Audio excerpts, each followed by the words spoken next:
L'anime commence avec le protagoniste, Yuta Azamura, qui a une journée occupée à cause de son travail. En rentrant chez lui, son père, Teishi Azamura, lui annonce qu'il va se remarier. Il lui raconte qu'il a rencontré la femme dans un établissement où son patron l'a emmené, et qu'elle a pris soin de lui quand il était ivre. Yuta lui demande si elle ne le trompe pas, ce à quoi Teishi répond que non, car elle n'est pas comme ça. Il lui fait également savoir qu'il la rencontrera ce soir, car ils se verront tous après le travail. Après cela, il se retire de l'autre côté de la cuisine, tandis que Yuta mentionne que tout cela est assez soudain. Néanmoins, il reste calme et dit à son père que si celui-ci est heureux, c'est ce qui importe, tandis que lui continuera comme d'habitude. Mais son père lui dit qu'il ne pense pas que cela sera ainsi, car il aura maintenant une petite sœur, la fille de sa future belle-mère. Plus tard, lors de la réunion, Yuta rencontre enfin la femme avec qui son père va se marier, appelée Akiko. Elle s'excuse de lui imposer cela alors qu'il est occupé par son travail, mais Yuta lui dit de ne pas s'inquiéter et se présente aux deux.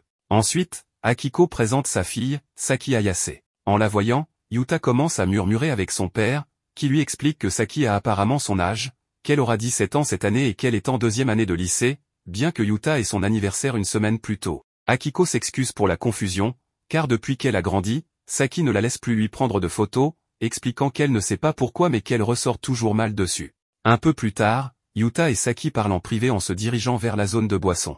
Elle lui dit qu'elle est maintenant plus tranquille puisqu'ils vont vivre ensemble à partir de maintenant et qu'elle avait peur qu'il soit une mauvaise personne. Yuta lui répond qu'il ne le sait pas encore, car les pires personnes portent souvent un masque de saint. Saki lui fait savoir qu'elle a entendu dire qu'il travaille presque tous les jours pour payer ses études universitaires et qu'il obtient de bonnes notes, mais Yuta lui dit qu'il y a beaucoup de criminels intelligents. Elle rit en entendant cela et après, ils sortent pour continuer à parler. Elle lui dit qu'avant que leurs parents sortent, elle veut lui dire quelque chose que seuls ils peuvent comprendre. Surprise par sa confiance en si peu de temps, Saki lui dit que son humeur, sa façon de parler et ses expressions lui font penser qu'il n'a pas beaucoup de passion pour quoi que ce soit. C'est pourquoi elle croit qu'il comprendra ce qu'elle va lui dire. Après une pause, elle lui dit qu'ils ne doivent rien attendre l'un de l'autre. Yuta répond qu'il se sent maintenant plus tranquille et qu'il peut respirer sereinement pour la première fois. Cela la surprend, mais elle finit par dire la même chose, étant d'accord. Le dimanche, Teishi est très occupé à nettoyer la maison car il reste peu de temps avant que les deux femmes arrivent pour commencer à vivre ensemble. Il explique à Yuta qu'il est nerveux parce qu'il a laissé la chambre pour la fin et qu'en la nettoyant,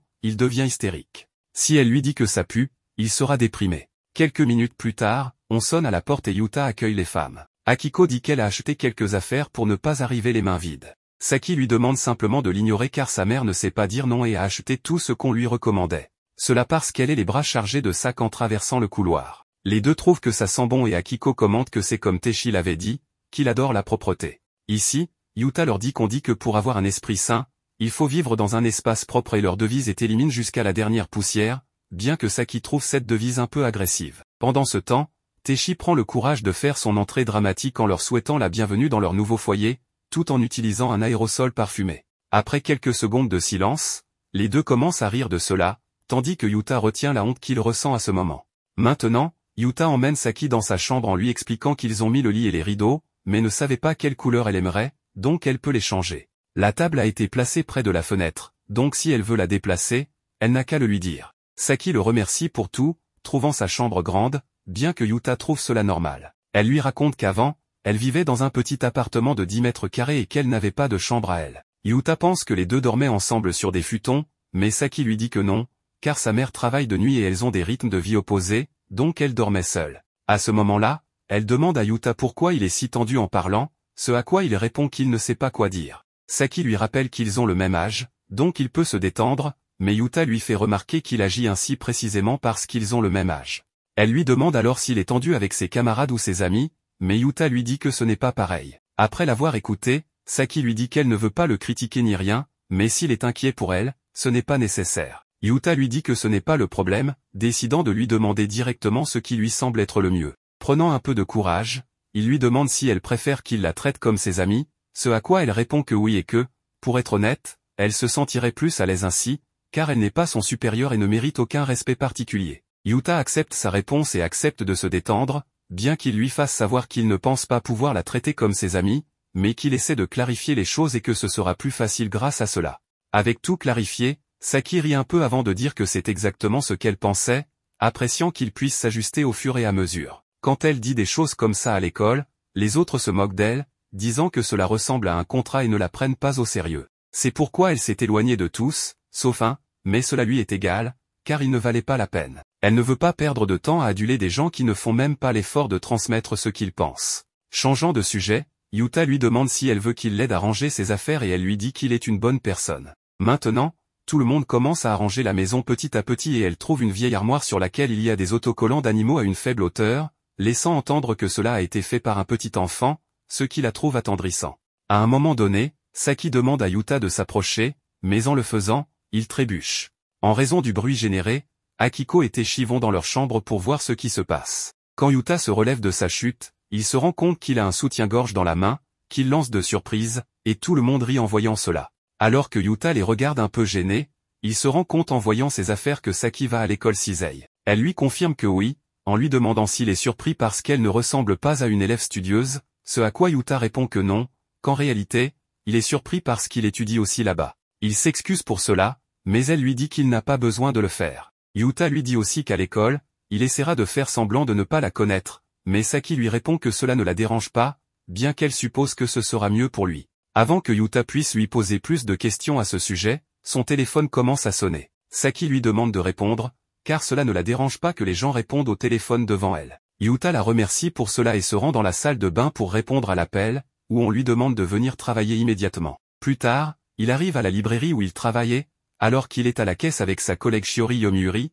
celle-ci lui dit qu'il sent beaucoup la fille. Elle lui demande s'il a une petite amie, mais Yuta lui demande de ne pas dire de bêtises, ne sachant pas s'il sent vraiment autant. Elle lui confirme que oui, et qu'il doit être très proche d'une fille pour sentir ainsi. En raison de ses commentaires constants, il tente de s'en aller, mais cela la fait le retenir et elle lui demande de ne pas partir. Ensuite, Shiori change de sujet en se rappelant qu'il a mentionné qu'il allait avoir une sœur, croyant qu'il l'a déjà vue et voulant savoir si elle est jolie. Yuta répond que oui, et cela ne fait que pousser Shiori à le taquiner un peu plus, lui demandant de profiter de sa jeunesse, convaincu que quelque chose pourrait se passer. Cela, parce qu'elle a toujours fréquenté des écoles pour filles. Yuta lui dit qu'il n'a pas le temps pour des pensées impures, estimant que c'est compliqué et qu'il ne sait même pas comment traiter une sœur. Shiori lui dit qu'il doit juste être lui-même, et c'est tout.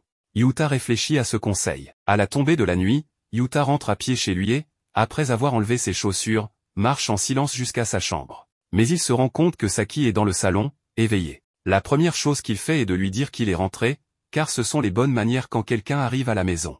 Elle ne dit pas grand-chose et s'excuse, expliquant qu'elle n'est pas habituée à recevoir quelqu'un à la maison, donc elle ne sait pas comment répondre. Yuta acquiesce sans dire un mot, ce qui pousse Saki à commenter qu'il est devenu très sérieux soudainement. Cela surprend un peu Yuta, mais elle lui demande de rester calme car elle n'a pas été maltraitée ni rien de tel. Elle lui raconte que sa mère rentrait à la maison quand elle était en cours, dormait, faisait ce qu'elle avait à faire et repartait avant qu'elle ne revienne. C'était leur routine. Yuta lui dit que cela semble montrer qu'elles s'entendent bien. Elle voit cela comme normal puisqu'elles sont mère et fille et qu'aller faire du shopping ensemble était amusant. Changeant de sujet, il lui demande si elle s'est déjà baignée et, voyant que ce n'est pas le cas, lui propose d'entrer en premier. Pendant que Yuta prend un bain, il se plonge dans ses pensées, montrant qu'il a un regard éteint. De son côté, Saki reste dans le salon à écouter la configuration intelligente de la salle de bain et la température. Une fois Yuta terminé de se baigner et habillé, il s'approche lentement de la chambre de Saki pour lui dire qu'il a fini et que la salle de bain est libre, montrant toujours une manière de parler assez tendue.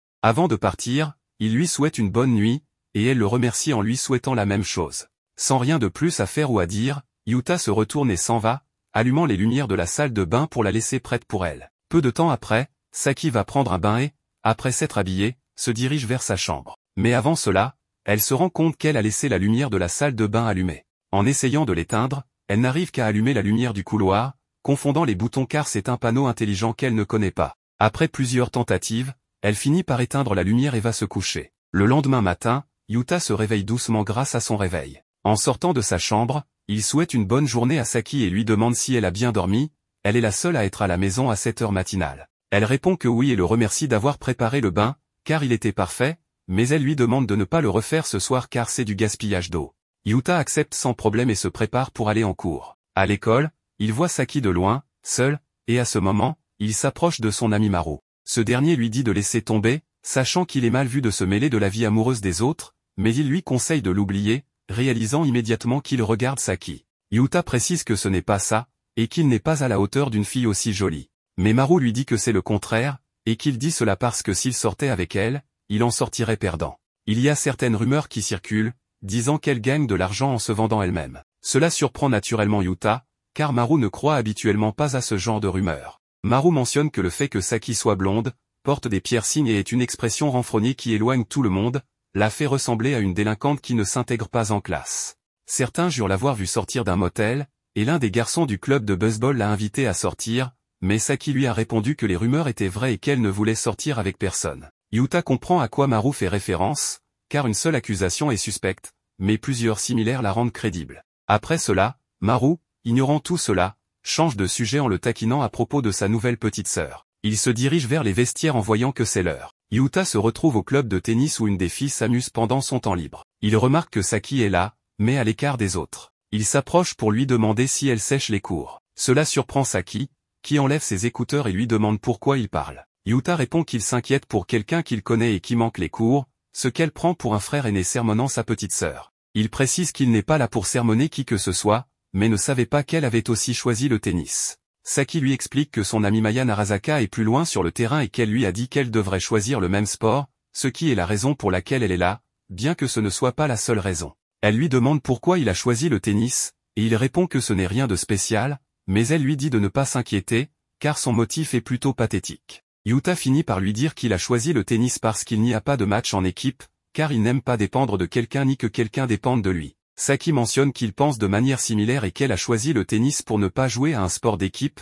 essayant de garder ses distances avec tout le monde. Yuta devine que c'est parce qu'elle a du mal à s'intégrer dans sa classe, ce qui le surprend un peu, car il a toujours pensé que les filles à la mode comme elle étaient le centre de l'attention. Elle lui fait savoir que cela ne la dérange pas, et si les gens la laissent tranquille, elle a plus de temps pour elle-même. Plus tard, Yuta rentre chez lui et est accueillie par Akiko qui se prépare pour aller travailler. Elle lui explique qu'elle lui a préparé le dîner, et Yuta s'excuse pour les désagréments. Comprenant que traiter avec les clients peut être épuisant, Akiko lui précise que même si elle traite avec eux, en réalité, elle est barmaid, ce qui surprend Yuta, car il ne le savait pas. Voyant l'heure sur sa montre, elle lui dit qu'elle doit partir et qu'ils parleront des dîners à un autre moment, lui demandant de s'occuper de Saki pendant son absence. Akiko s'en va et Yuta continue d'étudier dans sa chambre. En entendant le bruit de la porte, il comprend que Saki est arrivé. Il lui souhaite la bienvenue et l'invite à entrer. En entrant, Saki remarque que Yuta étudie et lui allume la lumière pour qu'il ne se fatigue pas les yeux. Surprise, Saki commente qu'elle est impressionnée qu'il puisse étudier et travailler en même temps, et lui demande s'il connaît un travail à temps partiel bien payé, car elle a besoin d'argent mais ne veut pas perdre trop de temps. Elle cherche quelque chose qui lui rapporte environ 10 000 yens pour quelques heures de travail. Yuta lui répond qu'il ne pense pas qu'un travail normal paie autant. Après l'avoir entendu, Saki mentionne qu'elle devra continuer avec ses ventes, ce que Yuta interprète comme si elle parlait de se vendre elle-même. Discrètement, il lui conseille de mieux prendre soin de son corps. Saki lui dit qu'elle en prend déjà bien soin et que c'est justement pour cela qu'elle veut gagner beaucoup d'argent. Yuta lui demande alors si elle serait capable de dire cela devant sa mère, ce à quoi elle répond que bien sûr, et que sa mère serait même fière de voir à quel point elle a mûri. Ensuite, elle lui demande si ce n'est pas pareil pour lui, car cela a dû faire plaisir à son père la première fois qu'il a commencé. Yuta, encore plus confus, se rend compte qu'il y a eu un malentendu lorsque Saki lui rappelle qu'elle parlait d'un travail la veille. En comprenant son erreur, Yuta s'excuse sincèrement auprès d'elle. Saki lui demande de ne pas s'inquiéter, car elle comprend pourquoi il s'est trompé. Elle explique que cette tenue est son armure, qui l'aide à survivre dans la société, en ajoutant que la vie est une lutte constante, même si cela ne se voit pas. Ensuite, Saki lui demande s'il a vu sa mère aujourd'hui, voulant savoir s'il ne trouve pas qu'elle est jolie quand elle part travailler. Yuta admet qu'elle l'est. Saki lui raconte que sa mère n'a terminé que le lycée, et voyant que cela ne le préoccupe pas, elle pense qu'elle est une personne très sérieuse. Elle lui dit aussi que certaines personnes ont des idées très négatives, car une femme attirante avec peu d'éducation et qui travaille de nuit amène beaucoup à penser qu'elle est stupide et utilise son apparence comme une arme. Saki continue en disant qu'elle ne peut même pas imaginer la quantité de bêtises qu'elle a entendues sur sa mère. Yuta trouve cela stupide, et Saki est d'accord, trouvant injuste que les gens utilisent leur logique tordue pour accabler les autres. Elle explique que si une femme est intelligente mais pas attirante, elle est considérée comme une sainte nitouche, si elle est attirante mais pas intelligente, elle utilise son corps pour profiter des hommes. Si une femme est indépendante, elle est vue comme un parasite, mais si elle travaille dur, on dit qu'elle n'a pas un bon homme pour l'aider. Yuta comprend son point de vue, et Saki lui explique que c'est pour cela qu'elle utilise ses vêtements comme une armure, car elle doit être parfaite pour que son apparence soit remarquée avant ses compétences. Yuta lui demande si cela lui convient, car cela semble aussi très épuisant. Elle répond que même si c'est difficile, si elle prouve aux autres qu'ils ont tort, cela en vaudra la peine. En pensant à ces mots, Yuta se demande à qui Saki fait référence, ses souvenirs d'enfance étant assez flous. Saki lui demande alors s'il n'est pas comme elle, et il répond qu'il manque de volonté. Saki sait au fond que Yuta ne veut dépendre de personne ni que personne ne dépende de lui, et qu'il veut être libre des attentes des autres, raison pour laquelle il a besoin de devenir fort pour affronter la vie seule. Yuta devine que c'est pour cela qu'elle cherche un travail, pour être indépendante sans dépendre de personne. Saki lui donne raison et s'excuse. Après quelques minutes, Yuta lui dit que le repas était délicieux et qu'il va essayer de lui trouver un travail, peut-être que sa collègue en connaîtra un. Saki le remercie mais ne veut pas qu'il fasse tout pour elle. Pour résoudre ce problème, Yuta propose un marché, qu'elle lui prépare une soupe miso tous les jours. Saki lui demande si c'est une façon de lui déclarer son amour, mais Yuta clarifie que ce n'est pas cela. Il explique que c'est la première fois depuis des années qu'il mange une soupe miso non instantanée et qu'elle était très bonne. Il sait qu'Akiko est occupée avec son travail, donc il ne veut pas la déranger. Saki accepte de cuisiner pour lui et Yuta promet de l'aider à trouver un travail pour qu'elle soit indépendante. Le lendemain matin, Teishi réveille Yuta, encore surpris par Saki. En allant à la cuisine, il lui demande ce qu'elle fait, voyant qu'elle prépare le petit déjeuner. Saki lui rappelle le raccord de la veille. Yuta se souvient que c'était pour le dîner, mais Saki lui dit qu'elle a pensé préparer le petit déjeuner aussi. Sa politique personnelle est de donner plus que ce qu'elle reçoit.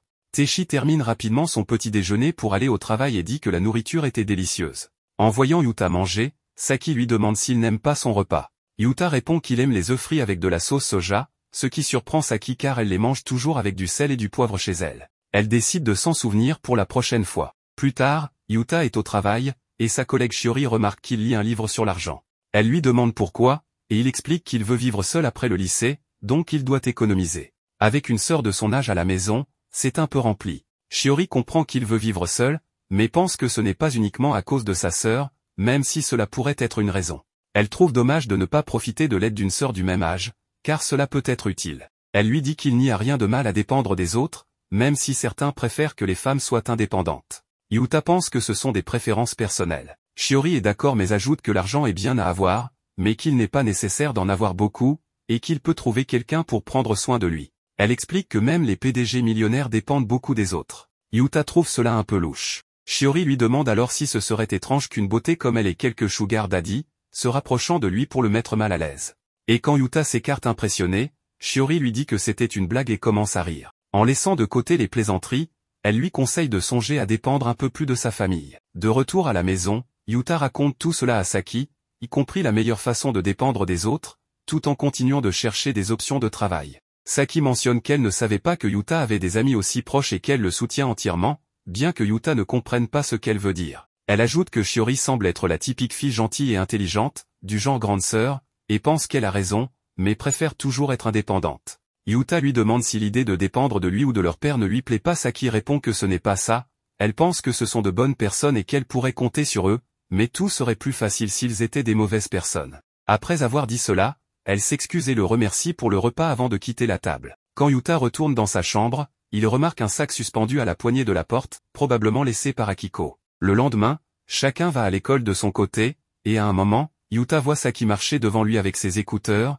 écoutant de la musique sans se rendre compte qu'une voiture est sur le point de la percuter. Yuta réagit immédiatement pour éviter une tragédie. Ensuite, on voit les deux au club de tennis, où ils semblent plus distants que d'habitude. On comprend que Yuta a fortement réprimandé Saki après l'avoir sauvé, ce qui l'a affecté. Malgré cette expérience désagréable, Yuta continue de s'inquiéter pour elle. Alors qu'il quitte le club sous la pluie, Yuta lui donne son parapluie en voyant qu'elle n'en a pas, arrivant chez lui complètement trempée. Après s'être douché et habillé, il descend dans le salon et voit Saki avec son amie Maya. Arrive le jeudi 11 juin, où Yuta se rappelle ce qui s'est passé la nuit précédente. Une fois que Maya l'a rencontrée, Saki lui explique en privé qu'elle voulait voir sa nouvelle maison et s'excuse de ne pas l'avoir prévenue plus tôt. Comme elle n'a pas son numéro de portable, elle a essayé de l'appeler chez lui. De plus, elle a informé Maya qu'ils sont maintenant frères et sœurs, bien que Yuta précise que cela ne le dérange pas. Cependant, Saki explique qu'il semble que Maya les ait vus lorsqu'il parlait au club de tennis et aussi quand il lui a apporté un parapluie. Yuta s'excuse de ne pas avoir été assez prudent puisqu'ils étaient censés rester distants pour éviter que les autres découvrent qu'ils sont frères et sœurs. Saki n'y prête pas attention et lui demande simplement son numéro de téléphone.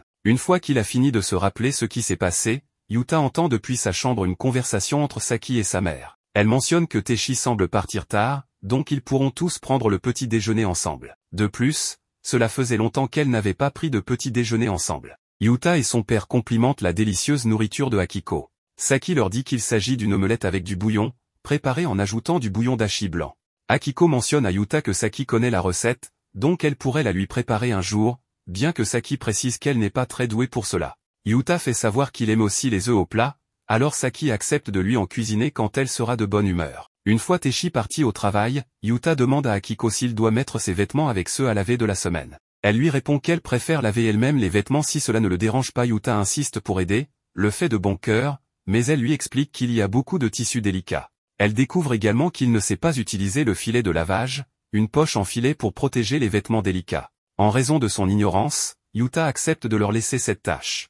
Ensuite, Akiko mentionne qu'elle va laver les sous-vêtements de Teshi et demande à Yuta s'il peut laver les siens. Il prend plusieurs secondes pour réagir, car c'est quelque chose de personnel. Peu après, Yuta se prépare à sortir avec son parapluie, mais Saki lui demande de l'attendre car elle veut l'accompagner. En chemin, elle s'excuse, pensant qu'il pourrait préférer les sous-vêtements féminins. Elle, qui a toujours rejeté les rôles de genre, a supposé qu'il ne sait pas laver les vêtements après avoir insinué certaines choses, comme le fait qu'il se travestirait. Yuta lui demande de se calmer pour clarifier qu'il ne fait rien de tout cela et qu'il n'utilise pas non plus de maquillage. Saki mentionne qu'il a des sourcils parfaits et, en apprenant qu'ils sont naturels, elle en est jalouse. Changeant de sujet, elle lui demande s'il ne trouve pas difficile qu'il n'y ait que 2 catégories pour définir le sexe, et il est d'accord avec elle. Saki mentionne aussi qu'elle n'y a jamais vraiment pensé avant, même pas un instant. Yuta lui dit de ne pas s'inquiéter, car cela ne le dérange pas. Il commente aussi que parfois, on fait des choses par impulsion, suggérant qu'on est conditionné pour certaines choses et qu'on dit et fait des choses par instinct,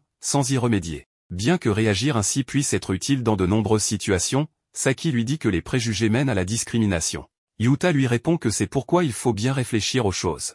Il lui fait aussi savoir qu'il a réfléchi et corrigé ce qu'il a fait auparavant, et il ne pense pas qu'il doive s'inquiéter davantage. Il croit personnellement qu'il est capable d'apprendre de ses actions. Après quelques secondes de silence, Saki lui dit qu'elle le comprend parfaitement. Ensuite, ils vont en cours. Lorsque Yuta rentre chez lui, il se retrouve à regarder les sous-vêtements de Saki. Elle le surprend, et nerveux, il lui dit qu'il doit partir travailler et s'en va précipitamment. Mais quand il revient du travail, Saki a une conversation avec lui. Consciente qu'il était en train de regarder ses sous-vêtements, elle suppose qu'il a eu peur et s'est enfui parce qu'il croyait qu'elle penserait qu'il volerait quelque chose. Yuta admet que c'est vrai, même si elle est sa sœur cadette. Saki s'excuse auprès de lui car c'était injuste et lui offre une tasse de chocolat. Elle lui fait savoir qu'ils sont quittes et que regarder ses sous-vêtements était un acte impulsif, mais elle ne croit pas qu'il soit incapable d'apprendre de ses erreurs. En voulant le taquiner, elle lui demande si ses sous-vêtements étaient si tentants pour attirer son attention.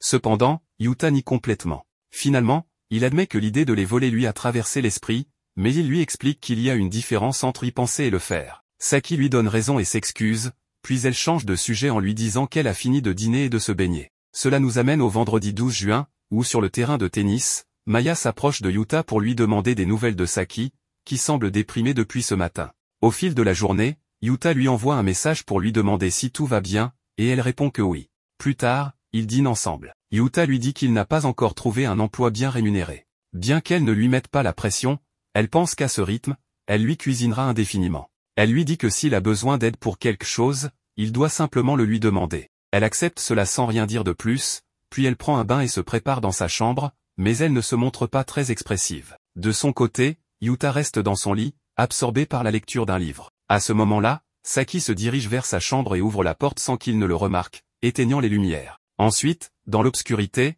elle commence à enlever une partie de ses vêtements et marche lentement jusqu'à son lit. Elle monte sur le lit et se place devant lui. Avec douceur, elle étend la main vers la joue de Yuta et lui demande s'il est prêt à payer pour son corps, tout cela pendant qu'il reste sous le choc. À partir de là, des flashbacks du passé montrent les événements qui se sont produits depuis qu'ils ont emménagé avec Teshi et Yuta, nous permettant de connaître la perspective de Saki. En commençant par le dimanche 7 juin, elle se sent soulagée car dès qu'ils se sont présentés, elle a su que Yuta n'était pas une mauvaise personne. Il est même attentionné et capable de lui préparer un bain propre après l'avoir utilisé. Elle ne s'attendait pas non plus à ce qu'il soit si semblable à elle. Le lundi 8 juin, Yuta est venu lui parler à l'école, et elle découvre qu'il est beaucoup plus sensé qu'elle ne le pensait. Cela la contrarie un peu qu'il ait cru certaines rumeurs à son sujet, mais elle ne peut pas vraiment lui en vouloir car elle sait ce que les gens pensent d'elle. Cependant, elle se met en colère et voit bien que cela la contrarie aussi. Elle pense que c'est la première fois que quelqu'un la comprend aussi bien. Le mardi 9 juin, elle laisse une note disant que Yuta aime les œufs au plat avec de la sauce soja. Elle commence à cuisiner et Yuta cherche un emploi bien rémunéré, alors c'est le minimum qu'elle puisse faire pour lui. Il semblait très désolé de lui dire qu'il n'avait encore rien trouvé, mais elle ne s'attendait pas à ce que ce soit facile non plus. Elle pense également à la manière correcte de dépendre des autres, souhaitant que ce soit aussi simple. Le mercredi 10 juin, Elle se sent gênée que Yuta lui ait demandé ce qu'elle écoute avec ses écouteurs, car il s'agit de cours d'anglais. Elle n'aurait jamais pensé qu'il lui poserait la question, et elle ne veut pas qu'il voie combien elle se donne du mal, car elle trouve que cela donne une mauvaise image d'elle. Par ailleurs, Maya est venue la visiter dans sa nouvelle maison. Ils ont tous les trois joué ensemble et se sont beaucoup amusés. Cela faisait longtemps qu'elle n'avait pas autant ri. Ils ont échangé leur numéro de téléphone, et Yuta utilise un paysage comme photo de profil, ce qui ne la surprend pas. Le mercredi 11 juin, Yuta lui a dit qu'il ne ferait jamais cela, que vouloir faire quelque chose et le faire sont deux choses différentes. Saki pense la même chose que lui et se rendit compte que chaque fois que Yuta partage ses pensées, elle est entièrement d'accord avec lui. C'est peut-être pour cela qu'il lui semble si attirant, en montrant divers moments qu'ils ont passés ensemble, moments que Saki garde en mémoire. Elle pense également que Yuta est dangereux car il la comprend trop bien. Cela nous ramène à l'actualité, où nous voyons Yuta dire à Saki qu'en ce moment même, elle se comporte comme le genre de fille qu'il déteste. Selon lui, elle profite de la situation, chose qu'elle ne voulait pas au départ. Il lui dit que si elle ne peut pas contredire les gens qui pensent cela des femmes, il ne comprend pas l'utilité de tout cela. Une fois qu'il la couvre d'un vêtement, Saki essaie de lui expliquer ses motivations, mais Yuta la réprimande en disant que ce qui est important, ce n'est pas lui, mais elle. En entendant cela, Saki baisse les yeux et, après quelques secondes, lui confie ses sentiments.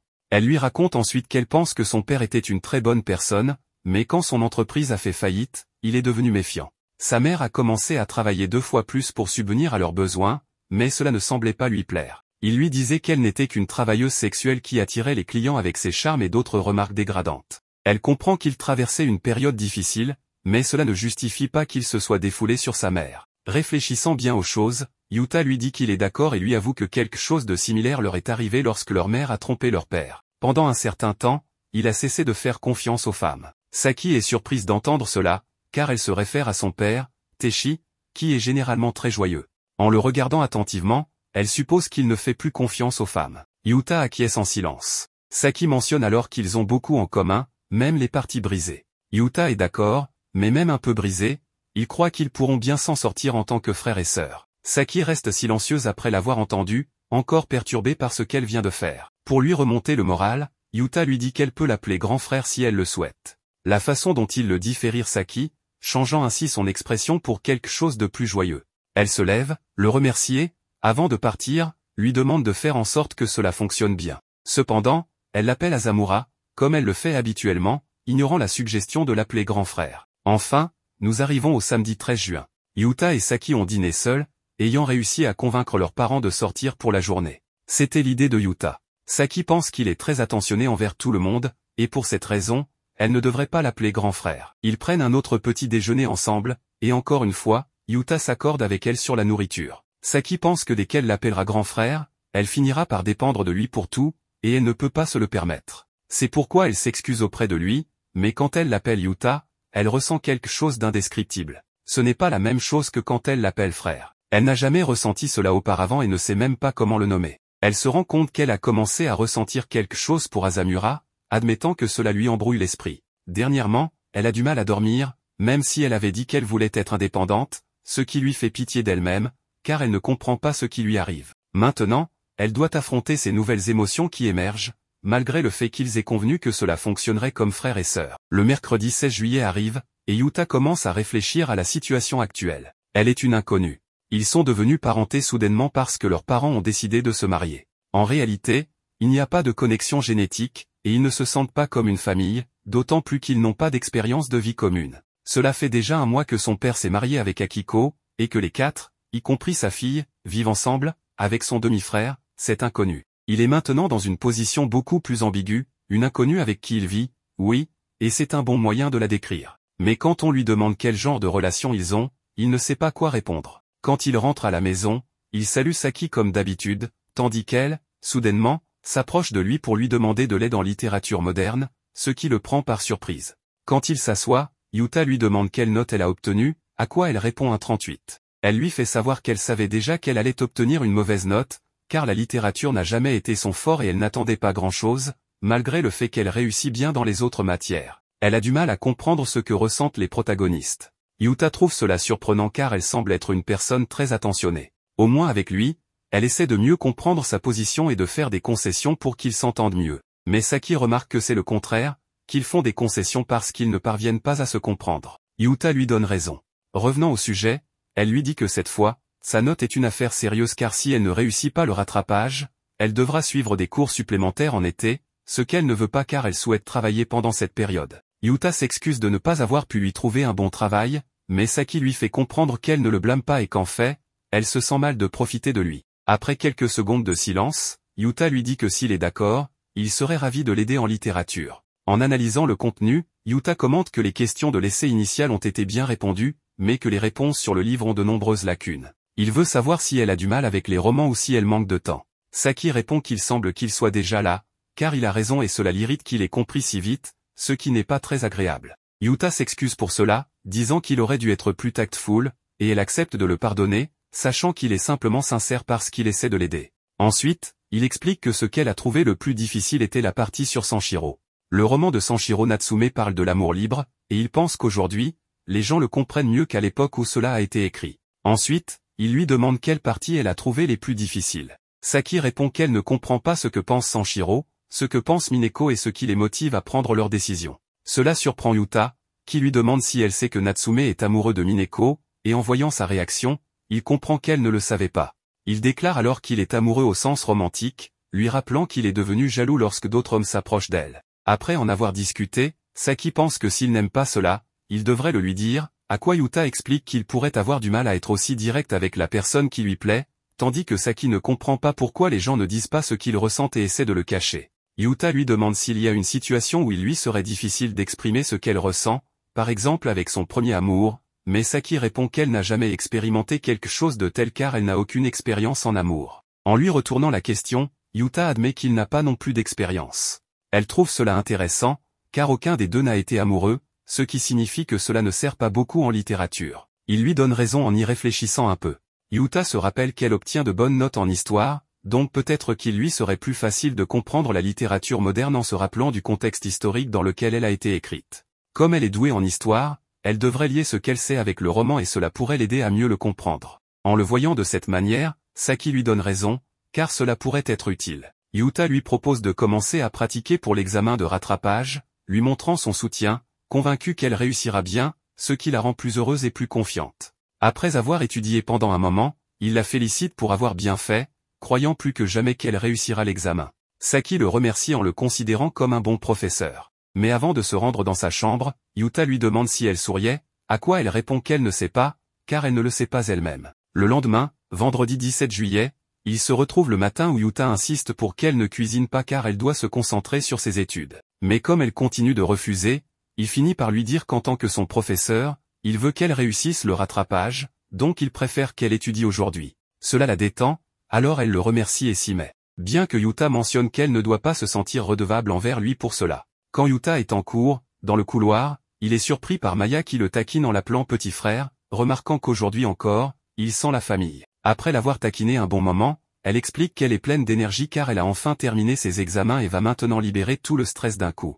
Elle clarifie qu'elle n'a pas besoin de faire d'examen de rattrapage car il n'a jamais échoué et parmi les 9 examens, il a une moyenne de 18. Yuta est très impressionné par cela, admettant qu'il ne la voyait pas capable de cela. Maya se plaint de ce dernier commentaire, lui informant qu'elle est la meilleure de sa classe et qu'elle a une moyenne de 18 depuis qu'elle est au lycée. Ici, Yuta réalise quelque chose et lui commente que, puisqu'elle est une si bonne étudiante, il veut lui demander quelque chose.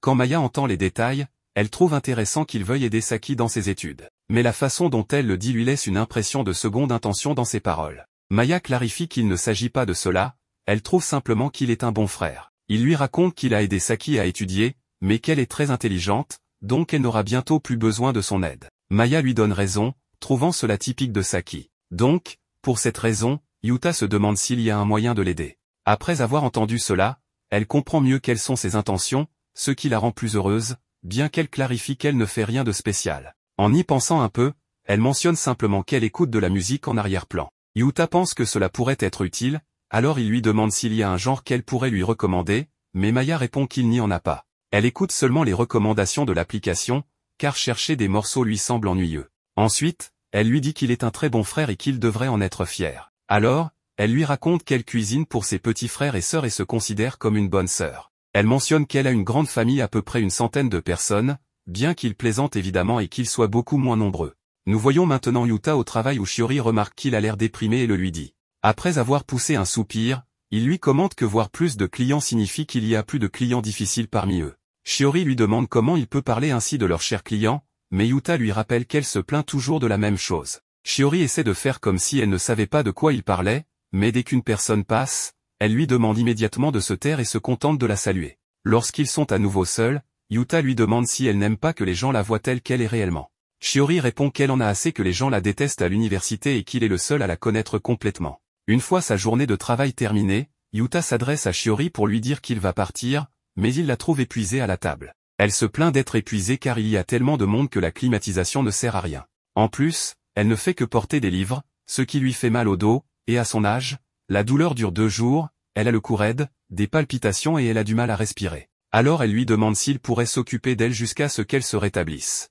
En réponse, Yuta lui dit simplement qu'il va rentrer chez lui, commençant à s'éloigner. Shiori, très offensé, lui demande s'il l'abandonne parce qu'il a une nouvelle femme et qu'il devrait être plus gentil avec elle parce qu'elle va devoir manger toute seule ici. Mais elle veut qu'il reste et lui parle de sa vie avec sa sœur. Cela fait revenir Yuta, lui clarifiant qu'il n'a pas grand-chose à lui raconter, mais qu'il souhaite lui demander un conseil. L'intérêt de Shiori monte en flèche, encore plus en apprenant qu'il veut aider sa sœur à avoir moins de mal à étudier, et c'est pourquoi elle cherchait à savoir si Yuta met de la musique de fond pour se concentrer. Yuta lui confirme cela, mais il ne sait pas quels genres sont les meilleurs pour étudier. Shiori lui dit qu'elle peut lui recommander quelque chose et, après avoir cherché quelques secondes sur son téléphone, elle trouve ce qu'elle voulait. Elle commence à lui expliquer qu'elle utilise de la musique de fond pour travailler, donc elle a fait quelques recherches. Là, elle lui remet des écouteurs car elle sait qu'il veut écouter de la bonne qualité. Une fois qu'il les met, Shiori lance la musique et il commence à entendre un rythme assez relaxant avec des extraits de la ville et de la nature sous la pluie. Yuta salue Saki pour qu'elle l'écoute une fois arrivée à la maison,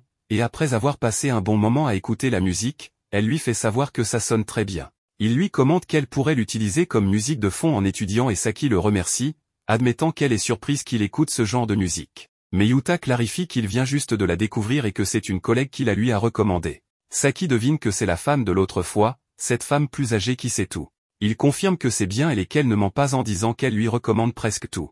Après avoir entendu cela, Saki mentionne que tous deux semblent bien s'entendre, et Yuta lui dit qu'ils ont souvent des tournées ensemble. En la voyant distraite, il lui demande si quelque chose ne va pas, mais elle lui répond en revenant à elle que ce n'est rien, qu'elle écoutait juste la musique. Revenant au sujet, elle mentionne que sa collègue a bon goût musical, ce à quoi Yuta acquiesce, ajoutant que, d'un autre côté, elle a un sacré sens de l'humour, ce qui est presque comique. Cela fait un peu rire Saki qui trouve que c'est une personne intéressante, opinion que Yuta partage également. À ce moment-là, Yuta change un peu d'expression, alors Saki lui demande ce qui se passe. Là, Yuta lui dit qu'il pense qu'il a beaucoup profité d'elle et qu'il sait que ce n'est pas grand-chose, mais il espère lui rendre un peu l'appareil. Après l'avoir entendu, Saki le remercie simplement, évitant de commenter ce qu'il vient de dire, lui faisant savoir qu'elle écoutera cette chanson ce soir. Après cela, elle se retire et Yuta lui dit qu'elle n'a pas besoin de ramasser les assiettes du dîner car il les lavera. Quand elle se tient devant la porte de sa chambre, elle se retourne pour lui souhaiter une bonne nuit et Yuta lui répond aimablement, et rien de plus. C'est le samedi 18 juillet, et Yuta va prendre le petit déjeuner avec son père et Akiko. Il remarque que Saki n'est pas encore réveillée, alors Akiko lui explique qu'elle s'est couchée tard à cause de ses études et qu'elle s'inquiète qu'elle attrape un rhume en dormant sans couverture avec la climatisation allumée. Quand Yuta arrive au travail, Shiori lui demande s'il reste des copies d'un livre. Voyant qu'il n'en reste qu'une, elle se sent mal de ne pas avoir reçu de nouvelles copies. Yuta découvre que c'est un livre qu'il aime, intitulé Une brèche dans la nuit bleue, et qu'il a été adapté en film. La synopsis est simple, un jeune homme voit une fille avec un vieux violon dans un parc à minuit, poursuivi par des hommes de son passé. Le jeune homme se joint à elle et il voyage à travers le temps et l'espace pour résoudre le mystère du violon. Après avoir lu le résumé, Yuta trouve cela intéressant et demande si le film est encore à l'affiche. Shiori lui répond qu'il sera retiré demain et remplacé par des films d'été. Elle lui propose alors d'aller le voir ce soir après le travail, sachant qu'il termine à la même heure. Yuta accepte finalement sa proposition, intéressé par le film, et mentionne qu'il en informera ses parents. Shiori est ravi qu'il ait accepté, le félicitant pour sa responsabilité en tant que lycéen.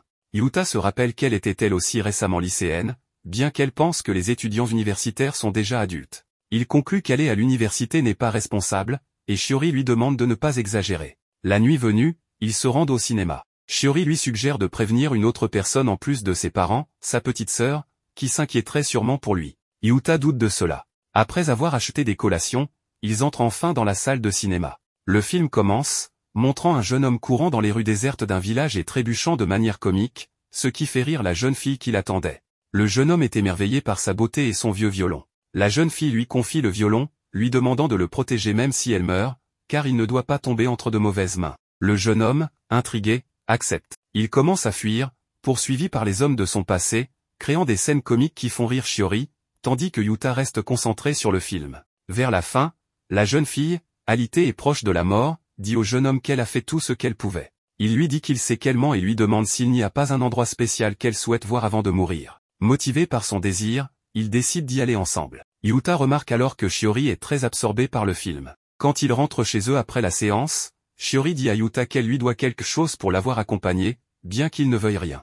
Elle insiste pour lui donner quelque chose et, en arrivant à une machine distributrice, la machine s'allume automatiquement et annonce qu'il fait très chaud aujourd'hui. Shiori lui achète une boisson et est impressionné par le fait qu'il ait pu l'ouvrir d'une seule main, se plaignant de ne pas avoir filmé cela pour la postérité. Elle murmure également qu'il est très drôle et qu'il la traite très bien, ce qui pousse Yuta à lui demander ce qu'il se passe. C'est alors qu'elle lui avoue qu'elle a quelque chose à lui dire, quelque chose qu'il doit savoir. La vérité est qu'il ne lui reste que 6 mois à vivre. Comprenant l'atmosphère, Yuta décide de suivre la plaisanterie et répond qu'il sait qu'elle ment, lui demandant de l'accompagner puisque le temps leur est compté. Cette image de Yuta tendant la main à Shiori et l'invitant illumine complètement les yeux de Shiori. Avant qu'elle ne puisse dire quoi que ce soit, la machine distributrice les interrompt, ruinant le moment. Shiori se contente de se recroqueviller et de se serrer dans ses bras pendant quelques secondes. Puis, elle se lève, se remet de ses émotions, et change de sujet en expliquant que la vue d'ici ressemble à celle du parc du film. Yuta est d'accord, bien qu'il regrette de ne pas pouvoir voyager dans le temps, ce qui fait rire Shiori car c'est vrai.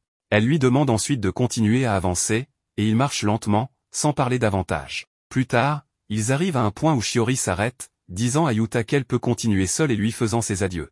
Yuta la remercie à nouveau pour la musique qu'elle lui a recommandée, qui a rendu Saki très heureuse. Shiori lui demande de saluer sa petite sœur de sa part, puis continue son chemin.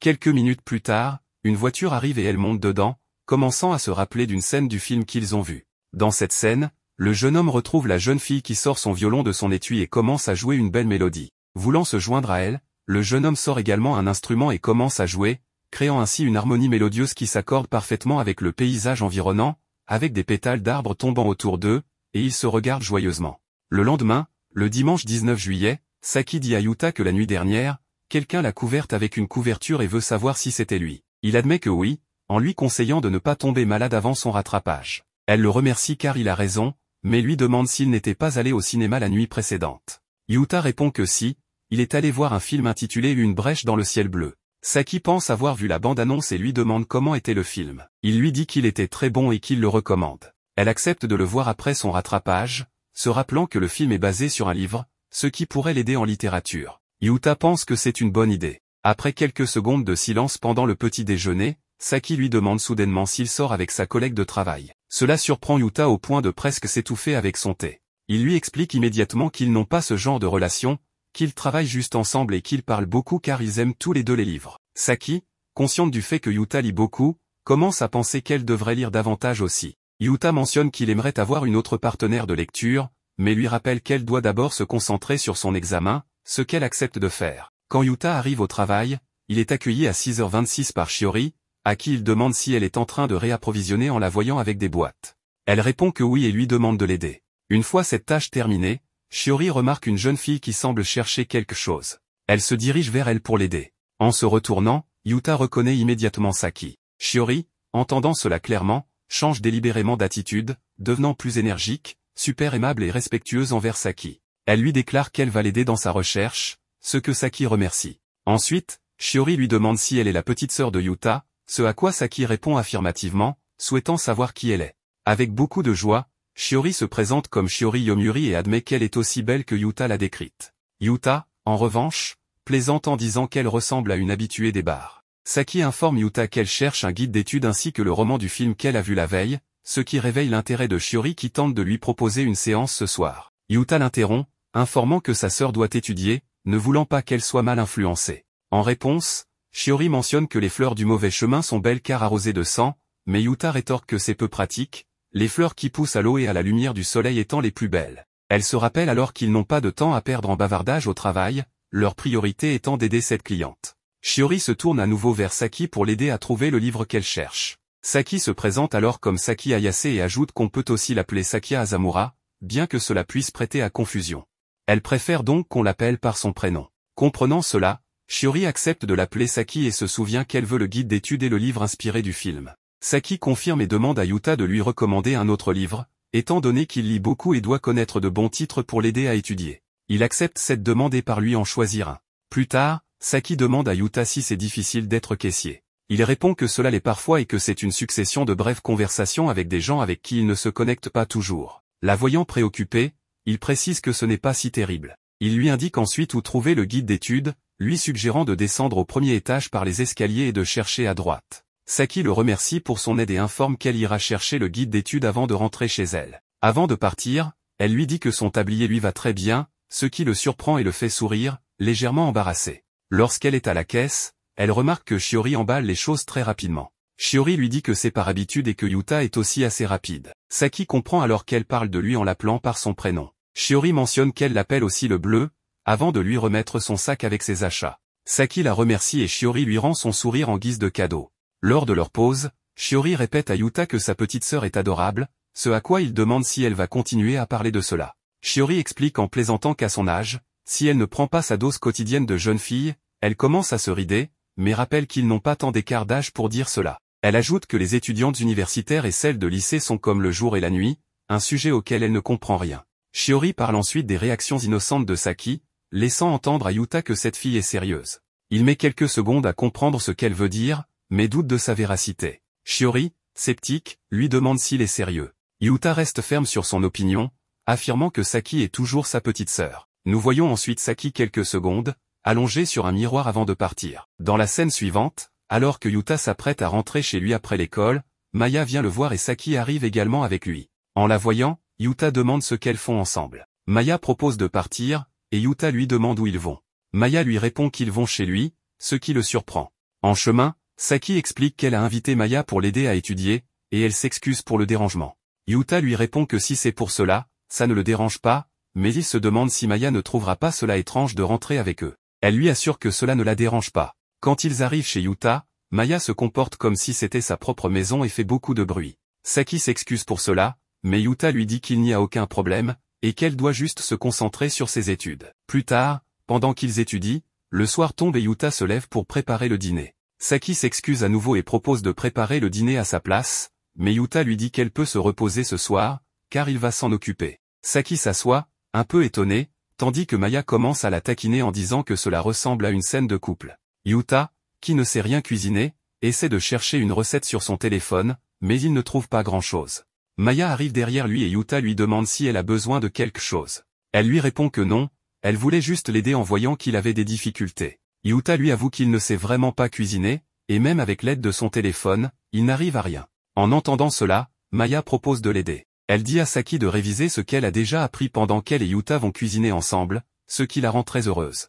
Yuta et Maya commencent à cuisiner en suivant une recette sur le téléphone. Pendant qu'ils sont en train de tout préparer, Maya lui demande s'il n'y a vraiment rien entre lui et Saki, en évoquant le fait qu'ils ont peut-être une relation ouverte. Yuta lui demande pourquoi elle est si curieuse à propos de leur relation.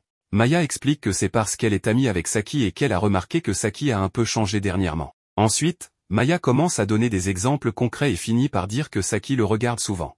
Yuta répond que c'est probablement parce qu'elle les a vus parler et qu'elle peut entendre Maya parler très fort. Maya insiste en disant qu'elle essaie de convaincre Yuta que ces signes sont ceux de l'amour. Elle ajoute ensuite qu'elle est prête à s'occuper de sa demi-sœur, avec une touche de malice. Elle met en garde Yuta en disant que s'il parle de cela à Saki, elle pourrait être en colère contre lui pendant longtemps. Elle ajoute qu'elle parle souvent avec Saki et que cette dernière est déjà en colère contre elle. Le riz finit par être prêt, et Maya propose de commencer à manger. Dans la scène suivante, les personnages sont en train de dîner et Maya est partie. Le repas est très bon, et Saki le complimente. Yuta demande ensuite à Saki comment se sont passées les études, et elle répond que tout s'est très bien passé. Elle remercie Yuta de lui avoir fait écouter de la musique pendant qu'elle révisait, car cela l'a beaucoup aidé. Cependant, elle ajoute que sa méthode d'étude n'était pas la meilleure. En entendant cela, Yuta dit que oui, elle a raison en fait. Elle lui dit de ne pas s'inquiéter pour son test, qu'elle fera de son mieux demain. En entendant cela, il est content et lui dit qu'il priera pour qu'elle réussisse cet examen le plus vite possible. Saki devient heureuse après avoir entendu cela. L'année suivante, Yuta est à l'école. Son ami vient le voir et lui demande ce qui se passe, car il semble préoccupé. Yuta dit qu'il va bien, et après cela, son ami s'en va. Cependant, Même au travail, Yuta n'arrive pas à se concentrer et fait des erreurs. Alors il rentre chez lui, et en arrivant, il remarque que Saki n'est pas là. Il regarde autour de lui pour voir si elle est arrivée ou non, mais quand il commence à pleuvoir fort dehors, il se met à ramasser ses vêtements. Alors qu'il range les vêtements, il entend aux informations qu'il va y avoir une énorme inondation au Japon dans quelques heures. Shibuya pourrait être submergé, et il y a beaucoup d'autres nouvelles inquiétantes à propos des dangers qui approchent, ce qui est assez frustrant à entendre. Il commence à s'inquiéter et envoie un message à Saki pour lui demander où elle est. Il se perd dans ses pensées, se rappelant à quel point il a confiance en elle. Il prend alors rapidement 2 parapluies et descend la chercher. Quand l'ascenseur s'ouvre, il tombe sur elle. Il s'excuse, et elle lui demande où il allait. Il lui répond qu'elle était très en retard, alors il s'inquiétait pour elle. Il pensait que son test s'était mal passé et qu'elle pleurait quelque part, alors il voulait venir la consoler. Saki s'excuse de l'avoir inquiétée. Elle lui dit aussi qu'elle n'est pas sûre d'avoir obtenu de bons résultats. Cela le rend un peu triste, puis elle lui montre son test. Elle a obtenu 94 points, mais elle s'attendait à plus, car elle voulait dépasser Yuta, qui avait obtenu 96 points. Elle regrette de ne pas y être parvenue. En entendant cela, il lui dit qu'elle l'a fait peur pour rien. Elle lui dit ensuite qu'elle est allée à l'épicerie Janal Stone pour acheter des provisions. Yuta lui dit qu'il est allé au magasin pour qu'il puisse célébrer ses bonnes notes. Elle lui répond qu'il ne s'agit même pas de la moitié de la vérité. Il lui demande de lui donner une réponse directe. Elle explique que c'est grâce à lui qu'elle a continué à passer des examens. Il lui a aussi parlé de la musique et lui a enseigné comment se souvenir de la littérature moderne. Hier, il lui a même préparé à manger. Elle lui dit qu'elle lui rendra tout ce qu'il lui a donné, et aujourd'hui, elle va cuisiner pour lui le meilleur repas. Elle lui demande ensuite s'il pense qu'il est dépendant de quelqu'un de plus grand que lui. Yuta demande si elle parle de Shiori, et il veut savoir quel rapport elle a avec tout cela. Saki répond que Shiori est la seule fille en qui il a une grande confiance. Elle se rapproche de lui et lui dit qu'il peut aussi dépendre d'elle. Tout comme il dépend de Shiori pour le travail, elle souhaite qu'il dépende d'elle pour les tâches ménagères. Cela montre que la petite sœur est vraiment déterminée. Saki demande à Yuta s'il est d'accord, et il répond qu'en tant que grand frère, il accepte cela. Elle devient heureuse après avoir entendu cela. Yuta demande combien de temps ils vont rester là. Saki lui répond qu'il devrait rentrer à la maison, et en partant, Yuta lui dit qu'il voulait lui poser une question. Il lui explique qu'il lui avait envoyé un message, mais qu'elle n'avait pas répondu. Elle s'excuse et lui dit que la batterie de son téléphone était déchargée à cause de la musique. En entendant cela, Yuta lui dit qu'elle a donné une bonne explication. Il rentre à la maison. Dans la scène suivante, leur professeur leur annonce que les vacances d'été ont commencé et qu'ils peuvent rentrer chez eux. Tous les enfants commencent à rentrer. Un ami de Yuta lui demande s'il est pressé. Yuta lui répond qu'il doit aller travailler. Son ami lui dit que la raison pour laquelle il était fatigué est probablement réglée, et lui souhaite bonne chance pour le travail. Dans la scène suivante, Yuta arrive à son travail. Soudain, il voit une fille partir qui ressemble à Saki. Elle se dirige vers la salle du personnel, et ensuite, le patron de Yuta arrive. Il lui dit qu'il aura moins de problèmes maintenant, car une nouvelle personne a passé un entretien et va commencer à travailler ici. Yuta demande son nom, et son patron lui répond que c'est Saki. Nous revenons un peu dans le temps et voyons maintenant les événements du point de vue de Saki. Elle dit qu'elle a du mal avec la littérature, mais que Yuta a pu l'aider. Il lui a recommandé de la musique, et cette aide, il l'avait probablement demandé à son ami du travail. Tout cela, Saki l'écrit dans son journal intime, où elle note ce qui est le plus important, ses sentiments, notamment ce qu'elle ressent dernièrement à propos de certaines choses, surtout concernant Yuta. Elle réalise qu'elle s'est attachée à lui sans qu'il ne le veuille vraiment. Quand elle est entrée dans la vie de Yuta, elle pensait que chacun devait suivre son propre chemin et que c'était mieux pour les personnes qui ne dépendaient pas des autres. Mais peu à peu, elle s'est rendue compte qu'elle était enchaînée à lui, ce qui implique également certains sentiments et même quelques inquiétudes quant à la possibilité qu'il soit lié à d'autres filles, en particulier cette amie du travail, qui la laisse un peu inquiète. Cette amie est gentille, jolie, et a un air de maturité. Peut-être parce qu'elle est à l'université, et qu'en plus, elle aime beaucoup les livres, tout comme Yuta.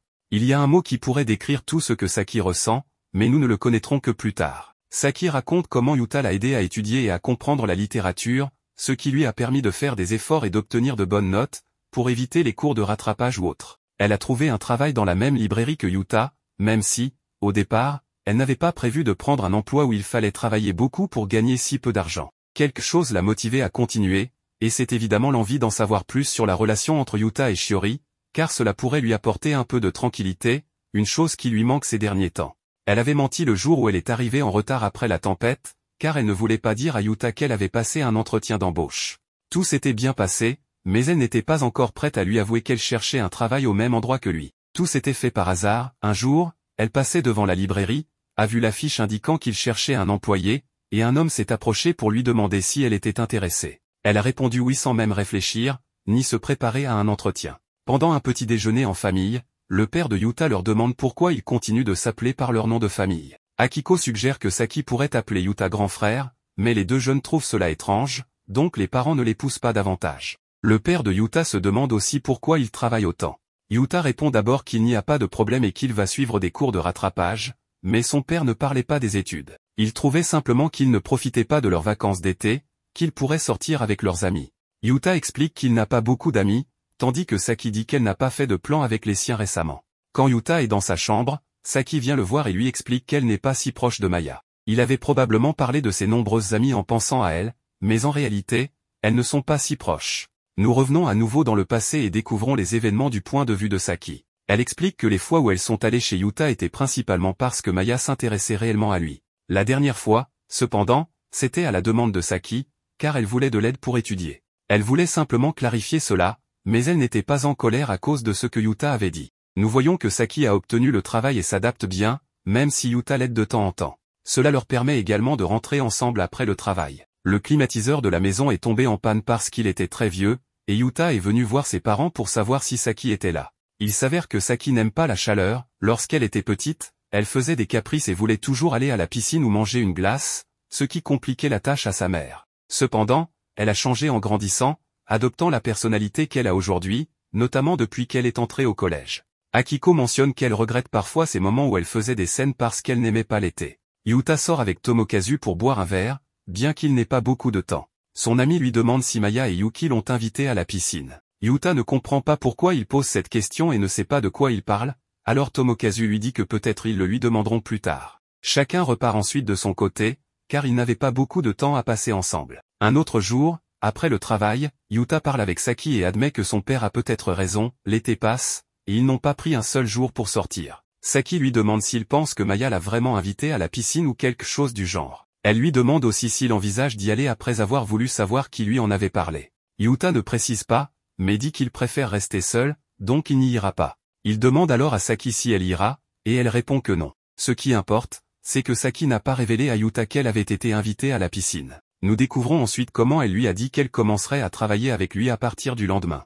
Yuta lui demande pourquoi elle ne le lui avait pas dit, et Saki explique qu'elle ne voulait pas avoir honte au cas où elle aurait été refusée. Nous revenons ici au début, à la question que Saki souhaite poser, le mot qui décrit ce qu'elle ressent à propos de sa relation avec Yuta et tout le reste. Ce qu'elle écrira dans son journal, c'est le mot jalousie, qui décrit l'origine de ce qu'elle ressent à ce moment-là. Nous avons un aperçu de l'enfance de Saki avec sa mère, Akiko. C'était une fille assez normale, en fait, elle était très douée pour demander des choses à sa mère, qui, elle aussi, savait très bien satisfaire ses désirs. Ce petit souvenir conduit finalement Yuta à parler avec Akiko de Saki. Il lui demande si Saki n'aime pas qu'on l'invite à des plans qui ont déjà été établis sans qu'elle le sache au préalable. Akiko lui demande s'il veut inviter Saki à un rendez-vous ou quelque chose de ce genre, en plaisantant, car Yuta lui répond immédiatement qu'ils sont frères et sœurs, ce qui ne serait pas approprié. Akiko lui dit que oui, Saki pourrait être ce genre de personne qui n'apprécie pas ce genre de choses. Yuta explique clairement qu'il veut inviter Saki à sortir, car elle est très stressée en ce moment et a besoin de prendre un peu de recul et de profiter un peu de la vie. Akiko admet que c'est peut-être de sa faute, car elle n'est presque jamais avec Saki, ce qui a poussé sa fille à grandir trop vite, pour ne pas avoir besoin d'elle. Elle aurait aimé la laisser grandir avec un peu plus de liberté. Akiko demande à Yuta de continuer à insister pour inviter Saki à des activités amusantes pour qu'elle puisse se détendre un peu. Yuta lui dit qu'il craint qu'en faisant cela, Saki finisse par le détester. Mais Akiko lui dit que si cela se produit, il pourra utiliser ce qu'il sait sur ce que Saki aime pour s'excuser, et selon elle, elle lui pardonnera facilement. Yuta accepte de relever le défi et essaie d'inviter Saki à la piscine, une invitation que Maya avait faite, mais que tous deux avaient refusée. Yuta s'approche de Saki pour lui demander le numéro de Maya afin d'inviter les deux à la piscine. Cependant, Saki refuse de lui donner le numéro, disant qu'elle ne peut pas le faire sans la permission de Maya, car c'est un manque de respect de donner le numéro de quelqu'un d'autre sans demander. Elle dit qu'elle posera la question à Maya et lui fera savoir ensuite. Ce premier essai est donc un échec pour Yuta. Yuta assiste à ses cours de révision et y croise Shiori, qui y est pour parler avec ses professeurs d'université, ce qui la fatigue. Elle sait néanmoins comment se remonter le moral, même si elle taquine un peu Yuta en s'appuyant sur son vélo. En marchant, il croise Saki, qui est tout près d'eux. Les jours passent, ils travaillent ensemble et, parfois, Yuta et Saki rentrent ensemble, d'autres fois non. Yuta se souvient que Saki a dit qu'elle était amie avec Maya, mais que Maya est en réalité amie avec tout le monde, ce qui ne signifie pas qu'elle soit une amie proche. Un de ces jours, Yuta cherche quelque chose à manger et demande à Saki si elle veut l'accompagner. Pendant ce temps, il lui demande si elle ira à la piscine. Elle répond encore une fois qu'elle n'a pas le temps et lui rappelle qu'elle n'a pas encore donné le numéro de Maya. C'est à ce moment que Yuta réalise qu'il ne s'intéresse pas vraiment au numéro de Maya ni à aller à la piscine, il le fait dans l'espoir que cela incitera Saki à se joindre à eux par jalousie. Saki ne comprend pas pourquoi Yuta agit ainsi, et il lui explique qu'elle est trop sérieuse avec ses études et qu'il sait qu'elle veut être indépendante le plus tôt possible. Cependant, il l'avertit que si elle ne se détend pas, elle finira par craquer, ce qui ne sera pas bon pour elle. Il fait donc cela pour son bien. Saki comprend cela, prend une feuille de papier, écrit le numéro de Maya et se retire dans sa chambre pour étudier, en précisant qu'elle n'a pas de temps pour sortir. Dans sa chambre, elle découvre une cassette avec quelques enregistrements et commence à les écouter. Un de ces jours, Saki se lève très tard, si bien qu'elle ne peut pas préparer le petit déjeuner pour le père de Yuta ni pour Yuta lui-même. Elle s'excuse en disant qu'elle ne s'était jamais levée si tard auparavant, car elle s'était aussi couchée tard. Elle lui dit qu'elle peut rapidement lui préparer quelque chose à manger, mais Yuta l'arrête en disant qu'il s'inquiète pour elle, qu'elle s'est levée tard ce jour-là pour une raison, qu'elle est fatiguée et qu'elle a besoin de plus de sommeil. Il l'encourage donc à se détendre et se met à préparer des toasts pour qu'elle puisse manger. De plus, il lui propose du lait tiède, car bien qu'il fasse chaud ces jours-ci, ils ont un nouvel air conditionné qui vient d'être réparé. Il pense que le lait tiède l'aidera à trouver le sommeil et à se reposer un peu plus.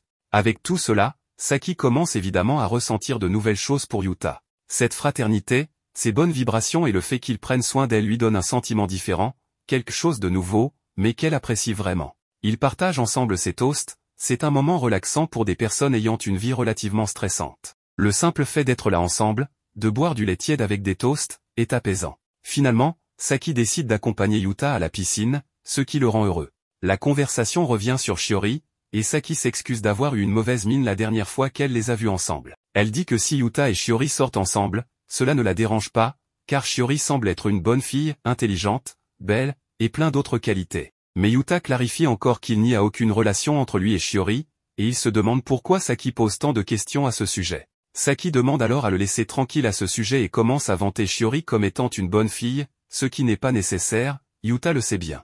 À ce moment-là, Yuta se rend compte qu'il ne sait pas pourquoi il a pris son vélo, car ils auraient pu marcher jusqu'à la piscine. Il dit que c'est par habitude, car il utilise toujours le vélo pour aller travailler ou revenir. Ils discutent donc du fait que les habitudes sont difficiles à changer. Au final, Saki a décidé de l'accompagner à la piscine parce que dans les cassettes qu'elle a écoutées, il y avait des enregistrements de leur père et de Yuta allant à la plage ensemble, car leur mère ne pouvait pas les accompagner, et Yuta était très heureux de préparer des choses pour leur mère. Il mentionne également qu'ils devraient aller à la piscine la prochaine fois, ce qui a motivé Saki à l'accompagner cette fois-ci. Dans la scène suivante, Saki réfléchit à tout ce qui s'est passé. Elle pense à la manière dont Yuta est toujours ouvert avec les autres et comment il a accepté sa personnalité compliquée, faisant des efforts pour s'entendre avec elle malgré son caractère difficile. Yuta ne l'a jamais jugé, au contraire, il a apprécié même les petits efforts qu'elle cachait habituellement aux autres. Cela lui donne envie de mieux le comprendre, et elle réalise qu'elle est attirée par lui. Elle se souvient à quel point il est attentif, comme lorsqu'il a rapidement trouvé un livre qu'elle cherchait depuis 10 minutes.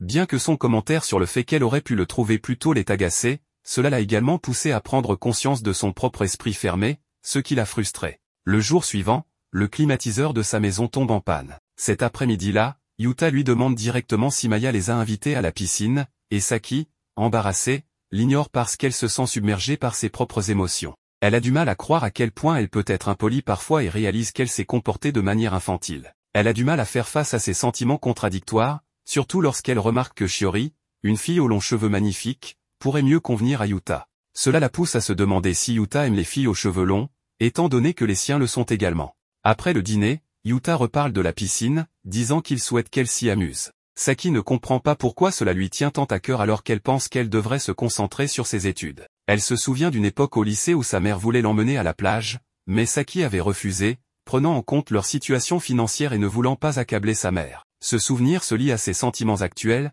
lui rappelant une chaleur intérieure malgré la fraîcheur de la brise. Finalement, Saki décide d'aller à la piscine, et nous la voyons dans le bus avec tout le monde. Alors qu'elle regarde par la fenêtre, ses pensées dérivent vers un souvenir d'enfance lorsqu'elle a visité le zoo avec sa mère. Elle se rappelle avoir été fascinée par un hippopotame, ce qui avait poussé sa mère à lui acheter une peluche en souvenir. Maintenant, dans le bus, elle remarque des points de lumière sur son hippopotame en peluche, créés par la lumière du soleil qui filtre à travers la fenêtre, et se sent charmée par le moment. Une fois à la piscine, Saki essaie de naviguer dans ses difficultés sociales. Elle trouve l'atmosphère plus facile à gérer que d'habitude, en grande partie grâce à l'influence de Yuta. Elle admire la façon dont il veille à ce que tout le monde passe un bon moment sans chercher à attirer l'attention sur lui-même. Cette qualité discrète la rend encore plus attachée à lui, la faisant se sentir fière mais aussi légèrement inquiète. Quand Yuta lui parle plus tard de son désir de ne pas être au centre de l'attention pendant un jeu d'équipe, Saki exprime son appréciation pour ses efforts, le comparant à l'équipe en coulisses qui permet à tout de bien fonctionner.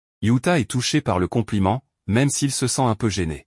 Saki et Yuta partagent un moment tranquille et confortable avant que Saki ne retourne nager avec son amie Maya. Yuta l'observe, repensant à toutes les fois où il l'a vu sourire. Ses souvenirs éveillent quelque chose en lui, l'amenant à admettre qu'il a des sentiments pour elle. C'est une révélation qui le surprend, compte tenu de son point de vue autrefois cynique sur les relations amoureuses à cause de l'histoire troublée de ses parents. Sur le chemin du retour en bus, Yuta est plongé dans ses pensées. Il lutte avec l'idée qu'il est tombé amoureux de Saki, sa demi-sœur cadette, et se demande comment cette émotion sacrée a pu trouver son chemin jusqu'à son cœur. Une fois à la maison, Saki remarque que Yuta semblait assez amical avec Maya, après les avoir vus parler seuls à la gare. Pris au dépourvu, Yuta s'empresse de préciser qu'il la remerciait simplement d'avoir organisé la sortie. Il admet qu'il s'est beaucoup amusé et pense que Maya est une personne formidable. Saki le remercie car Maya est son amie, et elle apprécie que Yuta lui accorde de l'importance. Yuta demande alors à Saki si elle a pu se détendre, et elle répond que oui, grâce à lui. Elle lui confie qu'elle adore nager depuis son enfance et qu'elle n'était pas allée à la piscine depuis longtemps,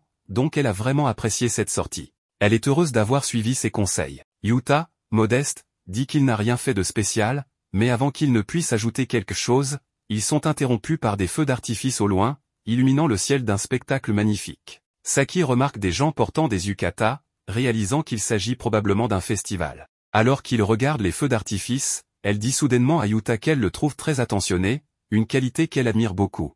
Yuta lui demande si elle le pense vraiment, et Saki confirme sans hésitation que c'est vrai. Elle ressent que c'est l'occasion d'en dire plus, alors elle continue en lui disant qu'elle remarque les efforts qu'il fait pour les autres. Elle sait qu'elle lui a déjà dit à la piscine, mais elle le trouve incroyable. Toutefois, il y a certaines choses qu'elle ne peut pas exprimer à haute voix et qu'elle répète seulement dans son esprit, comme le fait qu'il illumine sa vie. À la place, elle lui dit qu'il est impressionnant et l'appelle grand frère. Après cela, elle s'excuse et demande si elle l'a surpris. Elle explique qu'il prend toujours soin d'elle et veille sur elle, ce qui fait qu'elle se sent en confiance, comme avec un véritable frère. Yuta lui répond qu'elle est joyeuse, ce qui fait rire Saki, même si elle admet que cela sonne encore étrange pour elle. Yuta ne le voit pas de cette façon, en réalité, lorsqu'elle l'a appelé frère, il a été ramené à la réalité. La confiance et les compliments de Saki étaient ceux d'une sœur envers son grand frère, alors qu'il pensait à dépasser ses propres limites. Après avoir rangé son vélo, Yuta s'appuie contre le mur et murmure qu'il ne peut pas gérer tout cela, se demandant comment il va se comporter à la maison maintenant qu'il a ses sentiments et qu'il doute de ce qu'il devrait faire. De son côté, Saki espère que Yuta n'a pas remarqué ses mains trembler.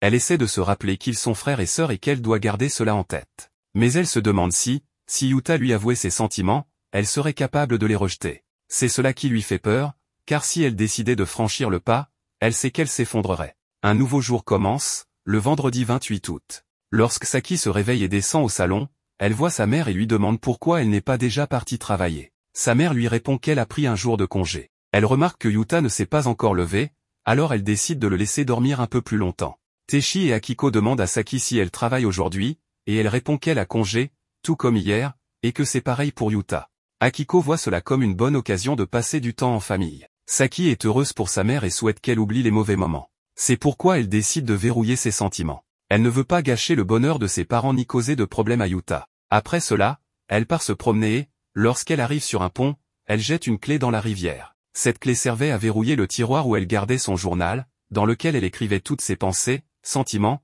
problèmes et émotions. Elle espère que personne ne découvrira ce qu'elle ressent. Pendant ce temps, Yuta se réveille soudainement et réalise qu'il est tard. En discutant avec Techi, il apprend que son père ne l'a pas réveillé, même s'il savait que Yuta avait des cours de révision. Son père lui explique qu'il est parfois nécessaire de se détendre et de prendre les choses avec légèreté. Akiko remercie Yuta d'avoir emmené Saki à la piscine, mais il précise que c'est en réalité l'ami de Saki qui l'a invité. Pourtant, Akiko sait que sans la persuasion de Yuta, Saki n'y serait pas allé, et Yuta acquiesce.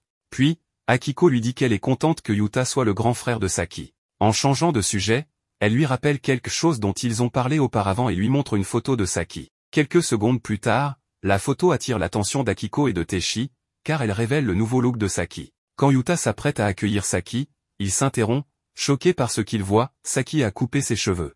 Après s'être ressaisi, il la salue de nouveau, et elle le remercie en l'appelant frère. Il s'avère que Saki a ressorti son journal et relu ce qu'elle avait écrit. Elle a réalisé qu'elle était plus honnête et directe dans ses écrits qu'elle ne le pensait. Dans les pages de son journal, elle décrivait ses sentiments pour Yuta, qui ne faisait que grandir, et les souvenirs de tous les moments où il avait été là pour elle. Cependant, elle décide de garder les souvenirs de cette semaine dans sa tête, de peur que Yuta ne les découvre un jour. Elle choisit de ne plus écrire ses vrais sentiments, et de les garder en mémoire. Elle sait qu'elle ne devrait pas essayer de se rapprocher de Yuta comme elle le ferait avec une autre personne, car il n'est que son grand frère. Elle doit vivre avec lui comme une demi-sœur, et n'a plus besoin de son journal, alors elle a jeté la clé loin d'elle. Un nouveau jour à l'école, Maya donne des instructions à ses camarades de classe sur ce qu'il faut garder à l'esprit pour le café qu'ils organisent pour un événement à venir. Une fois les préparatifs terminés, tout le monde est soulagé que la journée soit finie. Un camarade de classe nommé Shinjo propose d'aller au karaoké, et tout le monde est d'accord. Maya demande à Saki ce qu'elle souhaite faire, mais Saki s'excuse en disant qu'elle a des courses à faire. Après avoir dit au revoir, un camarade dit à Shinjo qu'il n'a pas de chance, car Saki ne les rejoindra pas pour le karaoké. Sur le chemin du retour, Saki réfléchit au fait qu'un demi-frère peut sembler être un étranger, même s'ils sont maintenant de la même famille. Ils n'ont pas vécu ensemble, et on dit parfois que les frères et sœurs sont les premiers étrangers que l'on rencontre. Elle se souvient d'un dicton selon lequel les demi-frères et sœurs restent des étrangers du début à la fin, une idée qu'elle avait l'habitude de croire. En arrivant chez elle, elle demande à sa mère si elle doit bientôt partir travailler, mais Akiko la rassure en disant qu'elle a déjà appelé son employeur et qu'elle n'est pas pressée. Saki mentionne qu'elle pensait que sa mère voulait lui parler des réunions parents-professeurs, ajoutant qu'elle aurait pu simplement lui envoyer un message au lieu de se rencontrer en personne. Akiko est d'accord, mais explique qu'elle ne voulait pas se fier au texto pour quelque chose d'aussi important. Elle s'assoit à la table, et Akiko demande comment les choses se passent avec Yuta à l'école. Saki est confuse, car ils sont dans des classes différentes et rien n'a changé. Akiko se demande si quelqu'un à l'école sait qu'ils sont frères et sœurs, mais Saki ne le pense pas, puisqu'ils n'en ont parlé à personne. Voyant sa mère inquiète, Saki lui demande ce qui se passe. Akiko explique que Teshi, leur père, est très occupé et qu'elle ne voulait pas le surcharger en assistant aux 2 réunions. Cependant, comme le bar où elle travaille est petit, elle ne peut pas prendre beaucoup de jours de congé. Si elle assiste aux 2 réunions le même jour, les gens pourraient deviner qu'ils sont frères et sœurs, même si cela ne la préoccupe pas trop. Peu de temps après, Yuta rentre à la maison, et Akiko le salue juste au moment où Saki l'appelle frère au lieu d'utiliser son prénom. Akiko relance le sujet des réunions, en mentionnant à quel point Teshi est occupé, donc elle pensait qu'elle devrait assister aux 2. Yuta suggère que si les réunions sont programmées à des jours différents, il n'y aura pas de problème, surtout puisque personne ne sait qu'ils sont frères et sœurs à l'école. Yuta comprend que cela impliquerait 2 réunions, mais il sait que son père est trop occupé et qu'Akiko travaille tard, ce qui rend difficile pour elle de se rendre à l'école pendant la journée. Avant qu'il ne puisse continuer, Akiko doit partir travailler, et Saki s'en va également. Au travail, Saki se souvient de la dernière conversation avec sa mère, où Akiko avait exprimé son inquiétude sur le fait que Yuta ne l'avait pas encore acceptée comme sa mère, ce qui rend Akiko un peu triste. Plus tard dans la soirée, Saki rentre à la maison pour trouver un repas préparé par Yuta. Avant de commencer à manger, il mentionne en même temps vouloir discuter des réunions parents-professeurs, ce qui fait rire Saki. En voyant son rire, Yuta se sent soulagée. Après le dîner, Yuta évoque le fait qu'aucun d'eux ne veut que les gens sachent qu'ils sont frères et sœurs, mais que c'est surtout pour des raisons de commodité. Saki pense qu'il pourrait agir de manière égoïste, et Yuta admet qu'il ne serait pas dérangé si les gens le découvraient, mais qu'il sait qu'il ne peut pas prendre cette décision seul. Saki ressent la même chose et réalise à quel point sa mère se sacrifie, ce qui affecte sa santé. Yuta dit qu'il ne veut pas compliquer les choses pour leur père ou pour Akiko, alors il décide qu'il vaut mieux planifier les 2 réunions pour le même jour, afin qu'Akiko n'ait à se rendre à l'école qu'une seule fois. Yuta remarque que Saki semble préoccupée et lui demande pourquoi. Elle explique que ce n'est pas seulement pour elle-même, il y a d'autres raisons pour lesquelles elle souhaite que sa mère assiste aux 2 réunions, mais elle n'en dit pas plus. Elle remercie Yuta pour le dîner et propose de l'aider à nettoyer. Yuta insiste d'abord pour le faire seul, pensant qu'elle est fatiguée, mais Saki suggère qu'ils le fassent ensemble, et ils s'y mettent à 2. Pendant ce temps, Yuta pense que c'est mieux ainsi, que cela rendra leur père et Akiko heureux. Il sait qu'il souhaite qu'ils s'entendent bien, alors il essaie de maîtriser ses émotions, réalisant qu'ils ne sont plus des étrangers. Saki, de son côté, trouve injuste de s'inquiéter pour sa mère de cette manière. Elle fait de son mieux pour refouler ses sentiments, mais de petits gestes lui donnent de l'espoir. Le lendemain, Yuta parle à son père de leur décision. Teshi leur demande s'ils en sont sûrs, et Yuta explique que lui et Saki sont tous 2 d'accord, il n'y a plus de raison de cacher qu'ils sont frères et sœurs. Teshi comprend, sachant qu'Akiko sera heureuse.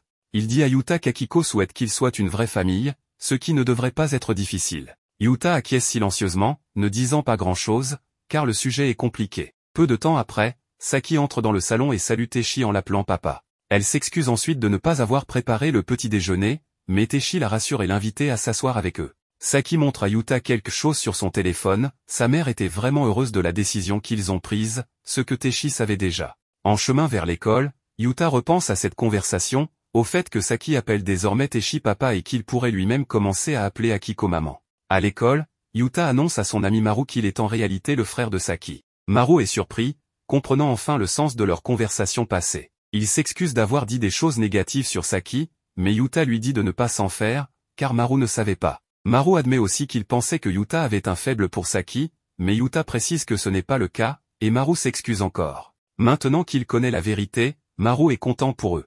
Pendant ce temps, dans la classe de Saki, Maya et d'autres élèves planifient une sortie pour la fin du mois. Maya demande à Saki si elle est disponible pour les rejoindre, et Saki répond qu'elle étudie généralement pendant ses jours de congé, mais qu'elle ne pense pas travailler ce week-end-là. En entendant cela, Shinjo suggère qu'ils fassent une séance d'études ensemble, et Maya propose de l'organiser chez elle puisque ses parents seront absents avec ses frères et sœurs. Tout le monde est d'accord, y compris Saki, qui décide de se joindre à eux cette fois. Plus tard, le groupe se dirige vers les casiers en discutant tranquillement. Yuta, qui est à proximité, les entend, remarquant particulièrement le rire de Saki. Cela lui fait plaisir, et il rentre chez lui après la fin de ses cours. Au travail, Shiori, l'une des collègues de Yuta, remarque qu'il semble abattu et le taquine en disant que c'est sûrement parce que Saki lui manque, puisqu'ils n'ont pas eu de créneau de travail commun récemment. Agacé par les taquineries, Yuta lui rétorque que son rire pourrait faire en sorte que les gens la détestent. Shiori ne se laisse pas perturber et suggère que Yuta s'ouvre à sa grande sœur et parle de ce qui le dérange.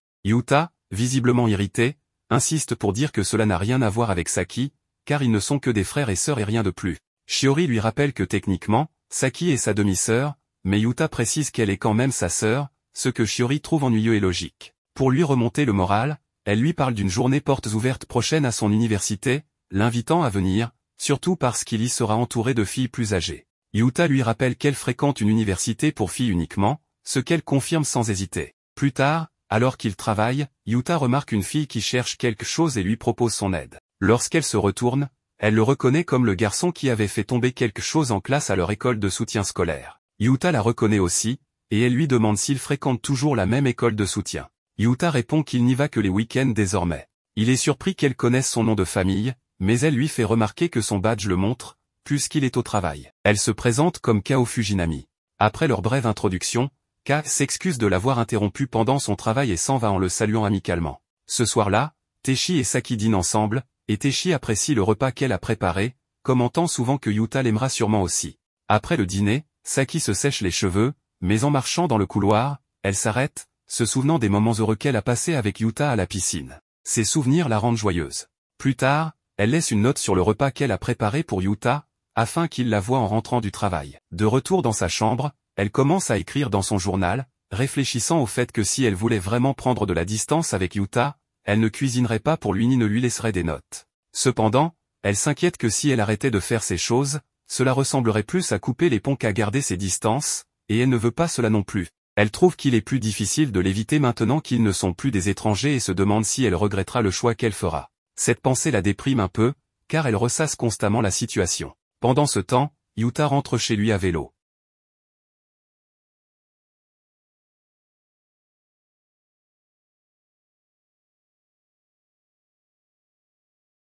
Toute la famille est en train de manger ensemble, et Teshi demande à sa femme Akiko si elle aura le temps d'aller aux 2 réunions de leurs 2 enfants ce jour-là. Elle répond que oui, mais qu'elle doit se reposer avant et qu'elle peut dormir jusqu'à 14 heures, car les réunions ne commencent qu'à 16 heures. Cependant, personne ne sera à la maison pour la réveiller, alors son mari lui propose de l'appeler depuis le travail. Saki lui fait remarquer que Teshi a aussi beaucoup de travail et ne devrait pas avoir à se charger de ça, mais il n'y voit aucun inconvénient.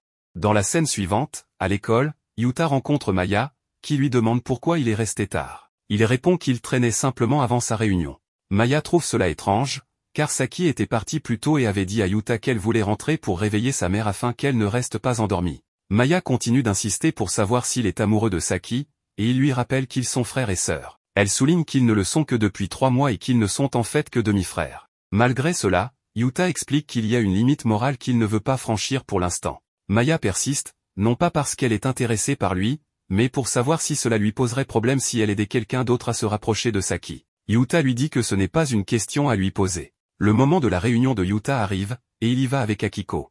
Elle est un peu nerveuse mais dit à son fils qu'elle fera de son mieux. Durant la réunion, tout le monde complimente Yuta pour son intelligence, il pourra choisir n'importe quelle université avec ses excellentes notes, aucune ne le refusera. Le professeur dit à Akiko que c'est sûrement grâce à sa bonne éducation, ce qui la touche, car elle n'est pas sa mère depuis très longtemps et n'a pas vraiment influencé ses résultats académiques. Yuta prend la parole avant qu'elle ne dise quoi que ce soit et affirme que sa mère a beaucoup compté dans son parcours, ce qui rend Akiko heureuse, non pas parce qu'il a menti, mais parce qu'il l'a appelée maman. Elle sort de la réunion complètement ravie, et Saki arrive pour sa propre réunion. Akiko serre Yuta dans ses bras, visiblement très heureuse de tout ce qui s'est passé. Lors de la réunion de Saki, les choses sont un peu différentes, son professeur mentionne qu'il y avait des rumeurs négatives sur elle, mais il voit maintenant qu'elles sont fausses. Ses notes ne sont pas les meilleures, mais elle a fait des progrès, notamment en littérature. Le professeur lui demande ce qu'elle aimerait faire plus tard et dans quelle université elle voudrait aller. Saki répond qu'elle aimerait une université abordable qui lui facilite l'accès à l'emploi. Le professeur lui recommande une université pour femmes, qui est publique, donc moins chère, et où elle pourrait entrer avec ses notes actuelles. Le professeur lui demande aussi de faire un peu plus attention aux règles de l'école en ce qui concerne l'uniforme, car il se souvient que Saki s'habille toujours bien, avec les cheveux teints et beaucoup d'autres détails. En sortant de la réunion, sa mère lui dit qu'elle trouve un peu ennuyeux que tout le monde soit aussi normal, et elle lui demande si elle va vraiment aller à l'université. Saki répond que oui, elle ira et que le lendemain, c'est le jour des portes ouvertes dans les universités, où les étudiants ou toute personne intéressée peuvent venir visiter et voir si l'université que le professeur lui a recommandée lui plaît. Akiko est contente, car ses deux enfants réussissent bien à l'école et ont de bons futurs devant eux. Le lendemain, Saki se rend à l'université et y rencontre Shiori, qui y étudie. Shiori lui propose de lui faire visiter le campus, bien qu'elle n'ait pas beaucoup de temps. Alors qu'elles sont ensemble, l'une des professeurs de l'université les rejoint. Il s'avère que Shiori avait déjà parlé d'elle, et la professeure, qui est celle qui va donner la conférence sur l'éthique à laquelle Saki va assister, l'inviter dans son bureau. De son côté, Yuta rencontre Fujinami, une camarade avec qui il étudie dans les cours de révision. Ils s'assoient ensemble, bien qu'elle lui fasse signe de se taire, car d'autres étudiants sont en train d'étudier. L'interaction entre Saki et la professeure est un peu délicate, car celle-ci va droit au but. Bien que Shiori n'ait pas été explicite, la professeure sait que Saki est probablement amoureuse de son frère, et lui demande directement si c'est le cas. Saki tente d'éviter la question en disant qu'elle trouve son frère très bien, mais la professeure insiste sur le fait que la question est posée d'un point de vue romantique. Elle sait que cela pourrait causer des problèmes, car bien qu'ils soient frères et sœurs, cela ne fait que 3 mois qu'ils se connaissent, et ils ne partagent même pas de lien de sang. Malgré cela, la morale et les bonnes mœurs restent des obstacles importants. Après l'étude, Yuta part déjeuner avec Fujinami, et elle a l'impression qu'il voulait lui parler, c'est pourquoi ils sont allés ensemble acheter quelque chose au supermarché. Elle avait l'intention d'acheter un onigiri avec des algues, mais au final, elle a opté pour un dessert sucré. De son côté, Saki trouve la conversation avec la professeure un peu difficile et lui dit qu'elle ne l'apprécie pas trop. Cependant, la professeure connaît bien les qualités et la personnalité de Saki. Elle sait que Saki est une jeune fille forte et indépendante, mais aussi sérieuse, ce qui contraste avec son apparence qui peut sembler superficielle, comme si elle se souciait uniquement de son image. Ce n'est pas le cas, et la professeure explique que Saki, en réalité, n'aurait pas accepté la recommandation de visiter une université pour envisager son avenir si elle n'était pas sérieuse dans ses intentions. Toute cette masque que Saki porte a été soigneusement construite. À l'intérieur, elle est une jeune fille indépendante et sérieuse qui veut ce qu'il y a de mieux pour sa vie et son avenir, et son style vestimentaire n'est qu'une façade pour paraître superficielle aux yeux des autres, bien qu'elle ne le soit pas. Elle veut bien attirer l'attention, montrer ce qu'elle peut faire, et elle aime que les gens la félicitent ou la remarquent pour cela, peut-être même qu'elle aime être mise en valeur. Et peut-être que cet amour qu'elle ressent pour Yuta n'est rien de plus que de l'attirance parce qu'il a prêté attention à elle, alors qu'elle a toujours été seule. Au moment où il l'a remarqué, il l'a aidée, l'a soutenue, et cela l'a fait tomber amoureuse de lui. La professeure lui conseille alors qu'elle devrait peut-être élargir son cercle de connaissances, rencontrer plus de personnes avec qui sortir et discuter, car c'est peut-être là qu'elle pourrait trouver une véritable connexion avec quelqu'un qui l'attirerait. Et si cela ne se produit pas, qu'elle prenne soin de son amour pour son frère, car cela voudrait dire qu'elle n'est pas réellement amoureuse de lui, mais simplement parce qu'il lui a prêté attention. De son côté, Yuta continue de passer du temps avec Fujinami, qui pensait qu'il allait l'inviter à sortir ou flirter avec elle, mais ce n'est pas le cas. Yuta n'a évidemment pas d'intention de ce genre, il veut simplement se rapprocher d'une camarade de classe pour réviser, rien de plus. Après cela, Saki peut enfin sortir de la conversation avec la professeure, retrouver Shiori et assister à la conférence d'éthique que cette dernière donne sur les tabous de l'éthique moderne, les coutumes, les cultures, et les mariages entre parents consanguins. Évidemment, la professeure semblait très intéressée par la relation de Saki avec son frère, d'où la conférence sur ces sujets. De son côté, Yuta peut dire au revoir à Fujinami, avec qui il a noué une nouvelle amitié, car le lendemain, ils iront en cours ensemble. Ils pourront manger ensemble et être plus proches. Yuta a remarqué qu'elle avait d'abord regardé les onigiri aux algues, mais avait choisi quelque chose d'autre, et elle lui a expliqué qu'elle n'avait pas acheté les onigiri car l'algue restait coincée entre les dents. Elle semblait avoir d'autres attentes vis-à-vis de ce qui pourrait se passer entre elle et Yuta. Plus tard dans l'après-midi, Yuta et Saki discutent de leurs journées respectives. Chacun fait de nouvelles expériences et noue de nouvelles connexions.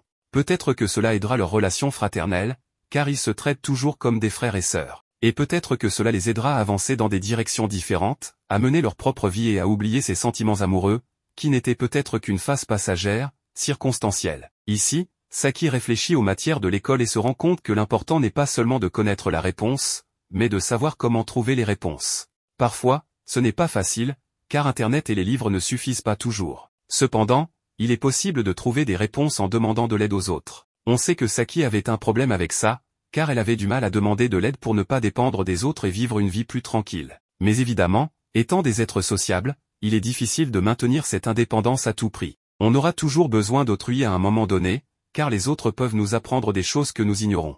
En retour, nous pouvons aussi les aider à surmonter leurs propres lacunes. C'est un échange, un donner-recevoir, un concept que Saki comprenait mais qu'elle n'avait jamais vraiment intégré jusqu'à présent.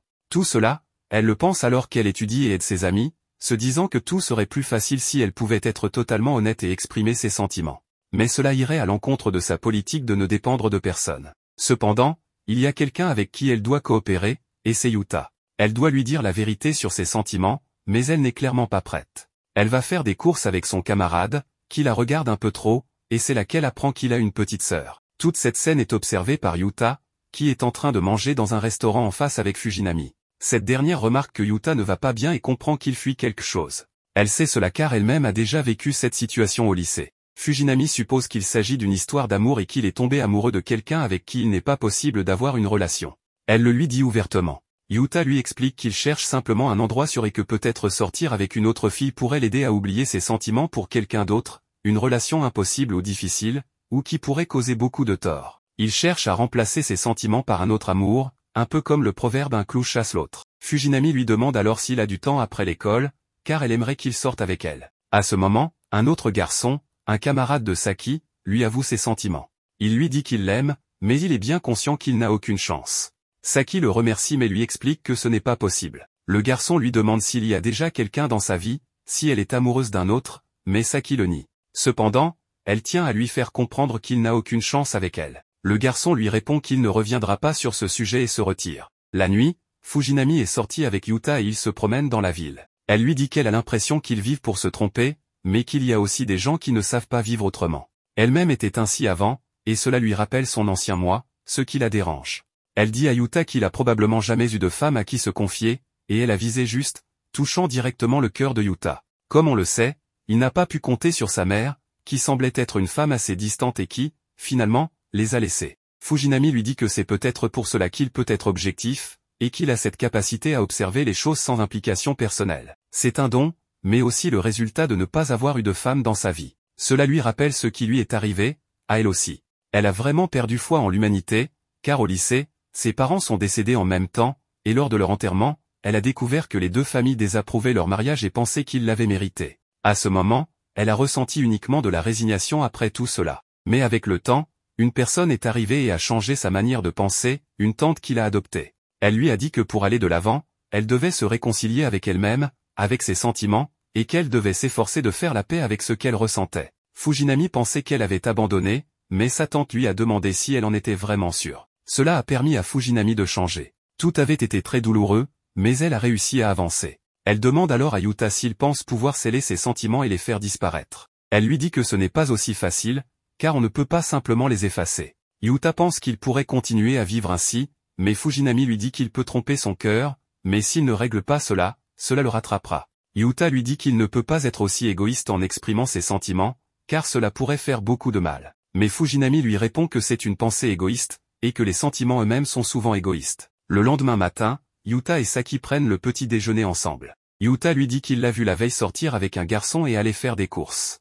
Saki confirme, mais elle lui demande s'il parlait de Shiori. Puis Saki lui demande pourquoi il est rentré si tard la nuit précédente et si c'était avec une autre fille. Yuta lui dit que oui, c'était avec une fille qu'il avait rencontrée à l'académie. Mais le plus important, c'est que Yuta, sans hésiter, lui avoue qu'il ressent quelque chose pour elle. Cela surprend totalement Saki, qui lui dit qu'il ment, que ce n'est pas vrai ou que c'est une blague. Mais Yuta lui assure qu'il ne ferait jamais une blague sur ce sujet et qu'il est sérieux. Saki sait qu'il a raison et qu'il ne ferait jamais une chose aussi cruelle. Saki lui demande ce que cela signifie, et Yuta lui dit qu'il l'aime. Comme Saki semble ne pas comprendre, il lui demande si elle pense qu'il l'aime comme une sœur, mais il ne parle pas d'un amour familial, mais romantique. Cela surprend Saki, qui, dans sa confusion, s'enfuit dans sa chambre. Yuta la suit, et Saki, dans sa chambre, ne peut pas retenir ses larmes. C'est quelque chose qu'elle attendait sans savoir si cela arriverait, mais c'est finalement ce qui se passe. Yuta essaie de lui parler en frappant à la porte, mais après un moment, elle l'ouvre. Elle lui dit qu'il ne la dérange pas, ce qui surprend Yuta. Elle prend sa main et l'invite dans sa chambre. Saki peut alors l'enlacer, lui disant qu'il devait sûrement avoir besoin de ce câlin, car ça aurait été difficile de garder ses sentiments pendant si longtemps. Elle lui explique que si jamais il gardait tout ça en lui pour toujours, cela deviendrait encore plus difficile et douloureux. Elle lui dit aussi de ne pas s'inquiéter, qu'elle est là pour l'aider à porter ce poids, que ce qu'il ressente pour elle, qu'il s'agisse de sentiments fraternels, de jalousie ou de quoi que ce soit d'autre, elle en est heureuse. C'est à ce moment que Yuta se rend compte que Saki a elle aussi des sentiments pour lui. Elle lui dit aussi que si l'étreinte l'aide à se sentir mieux, elle serait heureuse de la lui offrir, et que si lui veut l'enlacer, cela la rendrait également heureuse.